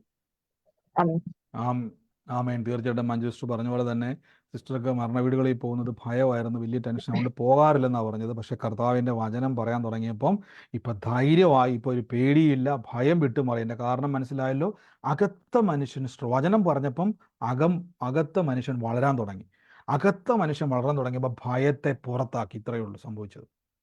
നന്ദി കർത്താവേ, യേശുവിൻ്റെ നാമത്തിൽ തന്നെ. ആമേൻ. ആമേൻ. ആമേൻ. ഹലോ ബ്രദറെ, എനിക്കിത് സാക്ഷ്യമാണോന്ന് വെച്ചാൽ എനിക്ക് അറിയത്തില്ല. ബ്രദർ ഇന്ന് സൂം മീറ്റിംഗ് പറഞ്ഞ പോലെ ഞാൻ തുടക്കത്തിൽ ഈ സൂം മീറ്റിംഗ് അറ്റൻഡ് ചെയ്തത് പപ്പയുടെ അസുഖത്തിന്റെ ബേസിലാണ്. അപ്പം ബ്രദർ എന്തെങ്കിലും ഈ പ്രവചനം നടത്തുവോ, പപ്പേനെ കുറിച്ച് എന്തെങ്കിലും, പപ്പന്റെ അസുഖത്തിനെ കുറിച്ച് വല്ല പ്രവചനം നടത്തുവോ എന്നുള്ളൊരു ചിന്തയിലാണ് ഞാനിത് കേട്ടു തുടങ്ങിയത്. പക്ഷെ പിന്നെ പ്രവചനം എന്നുള്ള ആ ഒരു സംഭവം മാറി എനിക്കത് വാഗ്ദത്തങ്ങളായി തുടങ്ങി. ബ്രദർ പറയുന്ന ആരെ കുറിച്ച് പറയുന്നതാണെങ്കിലും വാഗ്ദത്വമായി തുടങ്ങി. പിന്നെ ഈ സൂം മീറ്റിംഗ് കയറുക എന്ന് പറയുന്നത് അതെന്റെ ലൈഫിന്റെ ഒരു ഭാഗമായി. അതെന്തായാലും കയറണം, ഈ ഒരു ടൈം ആകുമ്പം കയറണം എന്നുള്ളൊരു ചിന്തയായി. ഈ സൂം മീറ്റിങ്ങിലൂടെയാണ് ഞാൻ എങ്ങനെ പ്രാർത്ഥിക്കണം എന്നുള്ളതൊക്കെ ചിന്ത. ഞാൻ ഹിന്ദു കുടുംബത്തിൽ നിന്ന് വന്നു, എനിക്ക് അറിയത്തില്ലായിരുന്നു. അപ്പോഴും ഞാൻ പ്രാർത്ഥിക്കാറില്ലായിരുന്നു. ഇവിടെ വന്നപ്പോൾ വൈകുന്നേരം എല്ലാവരും കുടുംബമായിരുന്നു പാട്ടുപാടി പ്രാർത്ഥിക്കുന്നതൊക്കെ എനിക്ക് ഭയങ്കര അത്ഭുതമായിരുന്നു. ഞാൻ ഇങ്ങനെയൊന്നും കണ്ടിട്ടുമില്ല, ഞാൻ ശീലിച്ചിട്ടുമില്ല. അപ്പൊ അവരെ കൂടെ ഇരിക്കും എന്നല്ലാണ്ട് അതിൽ എത്രത്തോളം ആത്മാർത്ഥത ഉണ്ടെന്ന് എനിക്ക് അറിയത്തില്ലായിരുന്നു. പക്ഷെ ഇപ്പം എനിക്ക് കറക്റ്റ് 7 മണി ആവുമ്പോഴത്തേക്കും പ്രാർത്ഥിക്കാൻ, ഓരോ ദിവസവും പ്രാർത്ഥിക്കാൻ പോകുമ്പോൾ അതിൽ നിന്ന് എന്താ എക്സൈറ്റ്മെന്റ് ആണോ ക്യൂരിയോസിറ്റി ആണോ, ഓരോ ദിവസം പ്രാർത്ഥിക്കുമ്പോൾ എനിക്ക് തോന്നുന്നു അതിൽ നിന്നെന്തോ പുതിയ സാധനം എനിക്ക് കിട്ടാനുണ്ട്. ഇപ്പൊ പുതിയതെന്തോ എനിക്ക് കിട്ടിക്കൊണ്ടിരിക്കുന്നുണ്ട് എന്നുള്ളൊരു എന്തോ ഒരു എന്താ പറയാ, നമുക്കിങ്ങനെ ഒരു എന്താ ബ്രദർ പറഞ്ഞ പോലെ ഒരു മാതിരി ആക്രാന്തം, എന്തൊക്കെയോ പുതുത് വന്നുകൊണ്ടിരിക്കുന്ന എന്റെ ലൈഫിൽ, അല്ലെ എന്റെ ലൈഫ് എങ്ങനെയൊക്കെയോ മാറിക്കൊണ്ടിരിക്കുന്നു. ഞാൻ പ്രാർത്ഥിച്ചാലും ദൈവം കേൾക്കും, ഞാൻ പ്രാർത്ഥിച്ചാലും ഉത്തരം കിട്ടും എന്നുള്ള ആദ്യം അതൊരു ധൈര്യമായിരുന്നു, പിന്നെ അതൊരു വിശ്വാസമായി, ഇപ്പൊ അതൊരു ഉറപ്പായി. എന്നെ പോലെ ഈ ഗ്രൂപ്പിൽ പലരും ഉണ്ടാവും, ബ്രദർ നമ്മളെ കുറിച്ച് എന്തെങ്കിലും പ്രവചനം പറയുമെന്ന് വിചാരിച്ച് കേറുന്നോലെ. അത് അതൊരു തുടക്കമാണ്, ആർക്കാണെങ്കിലും അത് തുടക്കമാണ്. പിന്നെ നമുക്ക് ഇതൊന്നൊരു ദൈവം നമ്മളെ കണ്ടു കഴിഞ്ഞാൽ നമുക്ക് ഒരിക്കലും ഇതൊന്നും ഒരു തിരിച്ചുപോക്ക് ഉണ്ടാവില്ല. നമ്മൾ അറിയാണ്ട് തന്നെ നമ്മൾ ഇതിന്റെ ഒരു അഡിക്ഷൻ ആയി പോകും, ഒരു ലഹരി പോലെയാവും. നമുക്ക് ഈ പ്രാർത്ഥന ഇല്ലാതെ നമുക്കത് എന്ത് ചെറിയ വിഷയം വരുമ്പോഴും നമ്മൾ പ്രാർത്ഥിക്കും. പണ്ട് വണ്ടി ഓടിക്കുമ്പോൾ പാട്ട് പാടിക്കൊണ്ടിരിക്കുന്ന നമ്മൾ പാട്ട് വിട്ടിട്ട് നമ്മൾ വചനങ്ങളായിരിക്കും ചിലപ്പോൾ വണ്ടി ഓടിക്കുമ്പോൾ നമുക്ക് വചനം പറഞ്ഞുകൊണ്ട് നമ്മൾ അറിയാതെ തന്നെ നമ്മുടെ ലൈഫിന്റെ ഒരു ഭാഗമായി പോകും. ഇത് സാക്ഷ്യമാണോ എന്ന് എനിക്കറിയില്ല, പക്ഷെ എനിക്ക് ഉള്ളുന്നത് ഇങ്ങനെ പറയാൻ വല്ലാതെ തോന്നി, അതുകൊണ്ടാണ് ഞാൻ പറഞ്ഞത്. തീർച്ചയായിട്ടും രജിസ്റ്റർ പറഞ്ഞ പോലെ തന്നെ കർത്താവിൻ്റെ വചനം ഞാൻ എപ്പോഴും പറയും, നമ്മൾ ചാടി പിടിച്ചോണം. ഇപ്പം ഞാൻ പണ്ടെന്നല്ല ഇപ്പോഴും അങ്ങനെയൊക്കെ തന്നെയാണ്. ഒരു യൂട്യൂബിലോ എവിടെയെങ്കിലുമൊക്കെ ഒരു പ്രശ്നം നടക്കുമ്പോൾ ആരോടെങ്കിലും പറയുന്നൊരു പ്രവചനമായിരിക്കും, പക്ഷെ ഞാനുമായിട്ട് എന്തെങ്കിലും ഒരു ബന്ധം അതിനുണ്ടെങ്കിൽ അയാളോട് പറയുന്നതായിരിക്കും, പക്ഷെ ഞാനത് ചാടി പിടിക്കും. കാരണം എനിക്കറിയാം പരിശുദ്ധാത്മാവ് ഒരാളോട് പറയുമ്പം അത് ആര് പിടിക്കുന്നോ അവരുടെ മേലേക്ക് ആലോചന. വിശു പറഞ്ഞ പോലെ തന്നെ വചനം കേൾക്കാൻ തുടങ്ങിയപ്പോൾ ബലപ്പെട്ടു, ശക്തിപ്പെട്ടു, അതിലേക്കൊരു അഡിഷൻ ഉണ്ടായി. കാരണം അകത്ത മനുഷ്യന് വീണ്ടും വീണ്ടും ആഗ്രഹമുണ്ടായി, വളരണം. നമ്മുടെ സകല വിഷയങ്ങളെ മറികടക്കാനുള്ള ശക്തി കിട്ടുമ്പോൾ പിന്നെയും അകത്ത മനുഷ്യന് ഒരു എന്താ പറയുക, ഒരു ആഗ്രഹം. ഞാൻ ആക്രാന്തം എന്നുള്ള വാക്ക് എത്രത്തോളം ശരിയാണെന്ന് എനിക്ക് അറിയത്തില്ല, എങ്കിലും നമുക്ക് ഡീപ്പായിട്ടുള്ള ഒരു വാഞ്ച നമ്മുടെ ഉള്ളിലുണ്ടാകും. അത് പരിശുദ്ധാത്മാവ് തരുന്നതാണ്. ഇനിയും പ്രാർത്ഥിക്കുക, വചനം കേൾക്കുക, കർത്താവ് നമ്മളെ വളർത്തും. ആമേൻ. ആമേൻ. Hello brother. ശ്രുതി സിസ്റ്റർ പറഞ്ഞ പോലെ തന്നെ എനിക്കും ഫീൽ ചെയ്തിട്ടുള്ളത്, ഞാനും ഇതിൽ നിന്ന് ഹിന്ദു മതത്തിൽ നിന്ന് വന്നതാണല്ലോ. അപ്പൊ സ്റ്റാർട്ടിങ്ങിൽ ഇത് കേൾക്കുമ്പോൾ ഞാൻ ജസ്റ്റ് ഒരുപാട്, ബ്രദർ നേരത്തെ പറഞ്ഞ പോലെ ഞാനും ഒരുപാട് പേരുടെ ഫോൺ നമ്പറിലോട്ട് മെസ്സേജ് ഒക്കെ അയച്ചു. പക്ഷെ എനിക്ക് ഒരുപാട് ഓൺലൈൻ മീറ്റിങ്ങുകളൊക്കെ ഇതിൽ കണ്ടിട്ടുണ്ടായിരുന്നു, പക്ഷെ ഒന്നിലും കയറാൻ എനിക്ക് തോന്നിയിട്ടില്ലായിരുന്നു. ഇത് ഞാൻ അയച്ച സമയത്ത് ഞാൻ എങ്ങനെയാണ് ഞാനെന്ന് എനിക്കറിയില്ലായിരുന്നു. ഏത് നിമിഷവും എല്ലാം അവസാനിക്കാവുന്ന ഒരു ജീവിതത്തിലായിരുന്നു അന്ന് ഞാനും എൻ്റെ കുടുംബവും ഉണ്ടായിരുന്നത്. പക്ഷെ പിന്നെ എനിക്ക് അതിനോട് ഓരോ ദിവസവും അതിങ്ങനെ അതിനോടുള്ളൊരു ഇതിൽ കേൾക്കും, ഓൺലൈനിൽ കേൾക്കും, അത് കഴിഞ്ഞ് പിന്നെയും കേൾക്കും. എൻ്റെ ഫോണിൽ വേറെ ഒന്നുമില്ല, വേറെ ഒരു കാര്യം പോലും എനിക്ക് കാണാൻ വേണ്ട, കേൾക്കാൻ വേണ്ടാത്തൊരവസ്ഥയായി ഇപ്പൊ എൻ്റെ ഫോണിലുള്ളത്. അപ്പൊ എനിക്ക് കണ്ടിന്യൂസ് ആയിട്ട് തലവേദനയുടെ പ്രശ്നം ഉണ്ടായിരുന്നു. അപ്പൊ അതൊക്കെ എനിക്ക് വരുമ്പോ ഞാൻ പറയും, നിന്റെ വചനങ്ങളും നിന്റെ പ്രാർത്ഥനകളും കേട്ടുകൊണ്ട് ഇരുന്ന് ഫോണ് നോക്കിക്കൊണ്ടിരുന്നിട്ടാണ് എനിക്ക് തലവേദനയെങ്കിൽ ഞാൻ ഇത് കേൾക്കണമെങ്കിൽ എന്റെ തലവേദന മാറ്റി തരണം എന്നൊക്കെയാണ് ഞാൻ ഇങ്ങനെ പറയുന്നത്. അപ്പൊ ഏത് കാര്യം നമ്മൾ ഓരോരോ മുട്ടുകുത്തി പ്രാർത്ഥിക്കണം എന്നൊക്കെ ഓരോന്നിൽ കേൾക്കുമ്പോൾ ഞാൻ ഇങ്ങനെ ട്രൈ ചെയ്യും, പക്ഷെ എനിക്ക് പറ്റൂല. കാരണം നമുക്കത് ശീലമില്ലാത്ത കാരണം കുറച്ച് സമയം ഇരിക്കുമ്പോൾ നമുക്ക് ഇങ്ങനെ ബുദ്ധിമുട്ട് വരും. നേരത്തെ കുട്ടികളൊന്നും ഇതിൽ വരില്ലായിരുന്നു, ഇപ്പൊ അവരൊക്കെ എന്തെങ്കിലുമൊക്കെ കണ്ടുകൊണ്ടേയിരിക്കും. അവർക്കും എല്ലാവർക്കും ഇതിനോടൊരു അഡിക്റ്റ് ആണ് ഇപ്പോ. അപ്പൊ നമുക്ക് നമ്മളെ കൂടുതൽ ശക്തിപ്പെടുത്തുക. ശരിക്കും പറഞ്ഞാല് മുന്നേ ഒക്കെ ഞാനിങ്ങനെ പല സ്ഥലത്തു നിന്ന് ഇങ്ങനെ കേട്ടിട്ടുള്ളത്, നമ്മൾ ഇതിലൊന്നും പോവാൻ പാടില്ല, അങ്ങനെയാണ് ഇങ്ങനെയാണെന്നൊക്കെ ഞാൻ കേട്ടിട്ടുണ്ട്. പക്ഷെ ഇപ്പൊ എനിക്ക് ഒന്നിനും ചുറ്റുപാടുള്ളത് ഒന്നും പേടിയില്ല. ഈ വചനം പറഞ്ഞ് പ്രാർത്ഥിക്കുന്ന ഓരോ ദിവസവും നമ്മളിപ്പോ ഓരോ വചനങ്ങൾ പറഞ്ഞ് പ്രാർത്ഥിക്കുമ്പോ, ബ്രദർ അയച്ചു തരുന്ന വചനങ്ങളായാലും ഇതിൽ നമ്മൾ കേൾക്കുന്ന വചനങ്ങളായാലും ഒക്കെ നമ്മൾ പറഞ്ഞ് പ്രാർത്ഥിക്കുമ്പോൾ ജീവിതത്തിൽ ഉള്ള പ്രശ്നങ്ങളൊക്കെ നമ്മൾ അതുവരെ എന്ത് ചെയ്യും എന്നോർത്തിരുന്ന ഈ സൂം മീറ്റിംഗിൽ നമ്മൾ കയറി ഒരു 5 മിനിറ്റ് കഴിയുമ്പോഴേക്ക് നമ്മൾ ഇത്രയും നേരം എന്തിനാ ടെൻഷൻ അടിച്ചത് എന്നുള്ളൊരു ഫീലാണ് നമുക്ക് വരുന്നത്. ഇപ്പൊ ആണെങ്കിൽ എന്ത് പ്രശ്നം കേട്ടാലും അതിനൊരു ടെൻഷൻ നമുക്കില്ല, ഒന്നിനുമില്ല, ഒരു പ്രശ്നത്തിനുമില്ല. ആരെന്ത് പറഞ്ഞാലും അത് ശരിയാവും എന്നുള്ളൊരു മറുപടിയാണ് നമുക്ക് കൊടുക്കാനിരിക്കുന്നത്. ഇത്രയും നാൾ എൻ്റെ അമ്മയ്ക്ക് നാട്ടില് ഇതിനുള്ള സാഹചര്യം ഇല്ല, അമ്മ കുടുംബ വീട്ടിലാണ് ഉള്ളത്. അത് കാരണം അമ്മയ്ക്ക് അതിനുള്ള സാഹചര്യം ഇല്ലാത്ത കാരണം ഞാൻ ഈ കേൾക്കുന്നതൊക്കെ അമ്മയ്ക്ക് പറഞ്ഞു കൊടുക്കും. ഇപ്പൊ അമ്മയും ഞാൻ ഈ വചനങ്ങളൊക്കെ അയച്ചു കൊടുത്ത് അമ്മയും വെറുതെ ഇരിക്കുമ്പോഴും നടക്കുമ്പോഴും ഒക്കെ അമ്മ ഇങ്ങനെ പറഞ്ഞുകൊണ്ട് നടന്നിട്ട് അമ്മയ്ക്കും ഇപ്പം ഒന്നിനും പേടിയില്ലാത്തൊരു അവസ്ഥയാണ് ഇപ്പൊ ഉള്ളത്. പിന്നെ ജപ്തി നോട്ടീസ് ഒട്ടിച്ചു, ബാങ്കിൽ നിന്ന് വിളിച്ചു, ഒക്കെ ഭീഷണിപ്പെടുത്തി ആരും ഇപ്പൊ നമ്മളെ ഒന്നും ആരും നമ്മളെ ഒന്നും ചോദിക്കാനോ പറയാനോ നമ്മളടുത്ത് വരുന്നില്ല. അപ്പൊ എല്ലാത്തിലും നമ്മളെ ശക്തിപ്പെടുത്തിയ ഈ ദൈവത്തിന് നന്ദി, മഹത്വം. ഒത്തിരി ഈ മീറ്റിംഗ് ടൈം ചേഞ്ച് ആക്കിയപ്പോ എനിക്ക് ചെറിയ ബുദ്ധിമുട്ടുകൾ ഉണ്ടായിരുന്നു. ടൈം ചേഞ്ച് ആയപ്പോ പക്ഷെ അതൊക്കെ ഞാനിപ്പോ അഡ്ജസ്റ്റ് ചെയ്ത് എനിക്ക് പറ്റുമ്പോഴൊക്കെ ഞാൻ കയറും. അത് കഴിഞ്ഞാൽ ഞാൻ ഇത് കഴിഞ്ഞ് എത്തുമ്പോ തന്നെ ഞാൻ ഓൺലൈനായിട്ട് എടുത്ത് കാണും, ഒക്കെ ചെയ്യും. പക്ഷെ മാക്സിമം ഞാൻ കയറാൻ ശ്രമിക്കാറുണ്ട്. അത് കയറിയില്ലെങ്കിൽ നമുക്ക് എന്തോ ഒരു വിഷമം പോലെയാ. അപ്പൊ അത്രത്തോളം നമ്മളെ ദൈവം മുന്നിലോട്ട് എത്തിച്ചു. നമുക്കിപ്പം നമ്മുടെ മുന്നിലുള്ള ഒരു പ്രശ്നവും ഒന്നുമല്ല എന്നുള്ളൊരു ഫീലാണ് ഇപ്പൊ നമുക്കുള്ളത്. അതും മറ്റൊരു മതത്തിൽ നിന്ന് വന്ന നമുക്ക് അത്രയും ബലപ്പെട്ട് നിൽക്കുക. പല വചനങ്ങളും എനിക്ക് മനസ്സിലാവില്ലായിരുന്നു. ഇപ്പോഴാണ് ഞാൻ ഒത്തിരി കാര്യങ്ങൾ മനസ്സിലാക്കി തുടങ്ങിയത്. ആദ്യമൊക്കെ ഞാൻ വെറുതെ കേൾക്കുകയുള്ളൂ. ഇപ്പൊ പക്ഷെ ബ്രദർ ഇപ്പം ഇത് ആർക്കെങ്കിലും ഒന്ന് വായിക്കാവോ എന്ന് ചോദിക്കുമ്പോൾ എത്രയും പെട്ടെന്ന് അതൊന്ന് വായിക്കാൻ പറ്റണേ, അങ്ങനെയൊക്കെയുള്ള ഒരു എല്ലാത്തിനോടും ബ്രദർ പറഞ്ഞ പോലെ തന്നെ വല്ലാത്തൊരു ആക്രാന്തം പോലെയാ ഇപ്പൊ ഉള്ളത്. അപ്പം ഇവിടുന്ന് കുട്ടികളും ഇവരൊക്കെ പറയും അമ്മയുടെ പേര് മാറ്റേണ്ടി വരുമോ എന്ന് വരെ പറയും ഇവരെന്നെ. മീൻസ് അത്രത്തോളം എത്ര കണ്ടാലും മതിയാവാത്ത ഒരു ഫീലാണ് ഇപ്പൊ നമുക്ക് ഇതിനോടുള്ളത്. നന്ദി. തീർച്ചയായും സിസ്റ്റർ പറഞ്ഞ പോലെ നമ്മുടെ അകത്തൊരു ആഗ്രഹം, ഞാൻ ആദ്യമൊക്കെ വിശ്വാസത്തിൽ ഇറങ്ങുമ്പം നമുക്കറിയത്തില്ലായിരുന്നു, പക്ഷെ വീണ്ടും വീണ്ടും വചനം കേൾക്കുവാൻ അകത്ത് വല്ലാത്തൊരു ആഗ്രഹം ഉണ്ടായപ്പോൾ എനിക്ക് മനസ്സിലായി. അത് കേൾക്കുക മാത്രമല്ല, എൻ്റെ ജീവിതത്തിൽ പല വ്യത്യാസങ്ങൾ ഉണ്ടായപ്പോൾ എനിക്ക് മനസ്സിലായി കേൾക്കുന്നത് എന്നെ ബലപ്പെടുത്തുന്നുണ്ട്.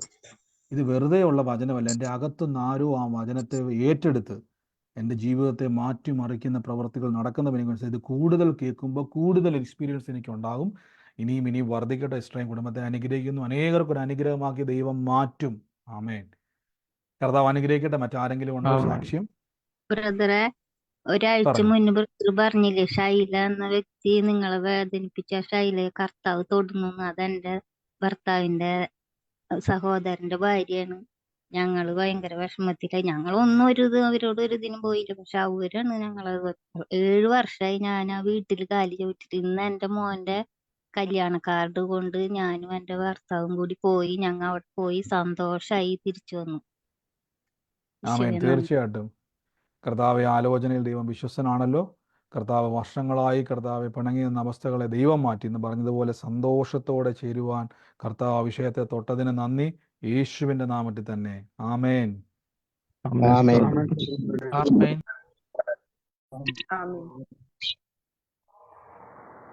എനിക്കറിയാം സമയം ഒത്തിരി മുന്നോട്ട് പോയെന്ന് എനിക്കറിയാം. വേഗത്തിൽ ആരെങ്കിലും സാക്ഷ്യം പറയാനുണ്ടോ?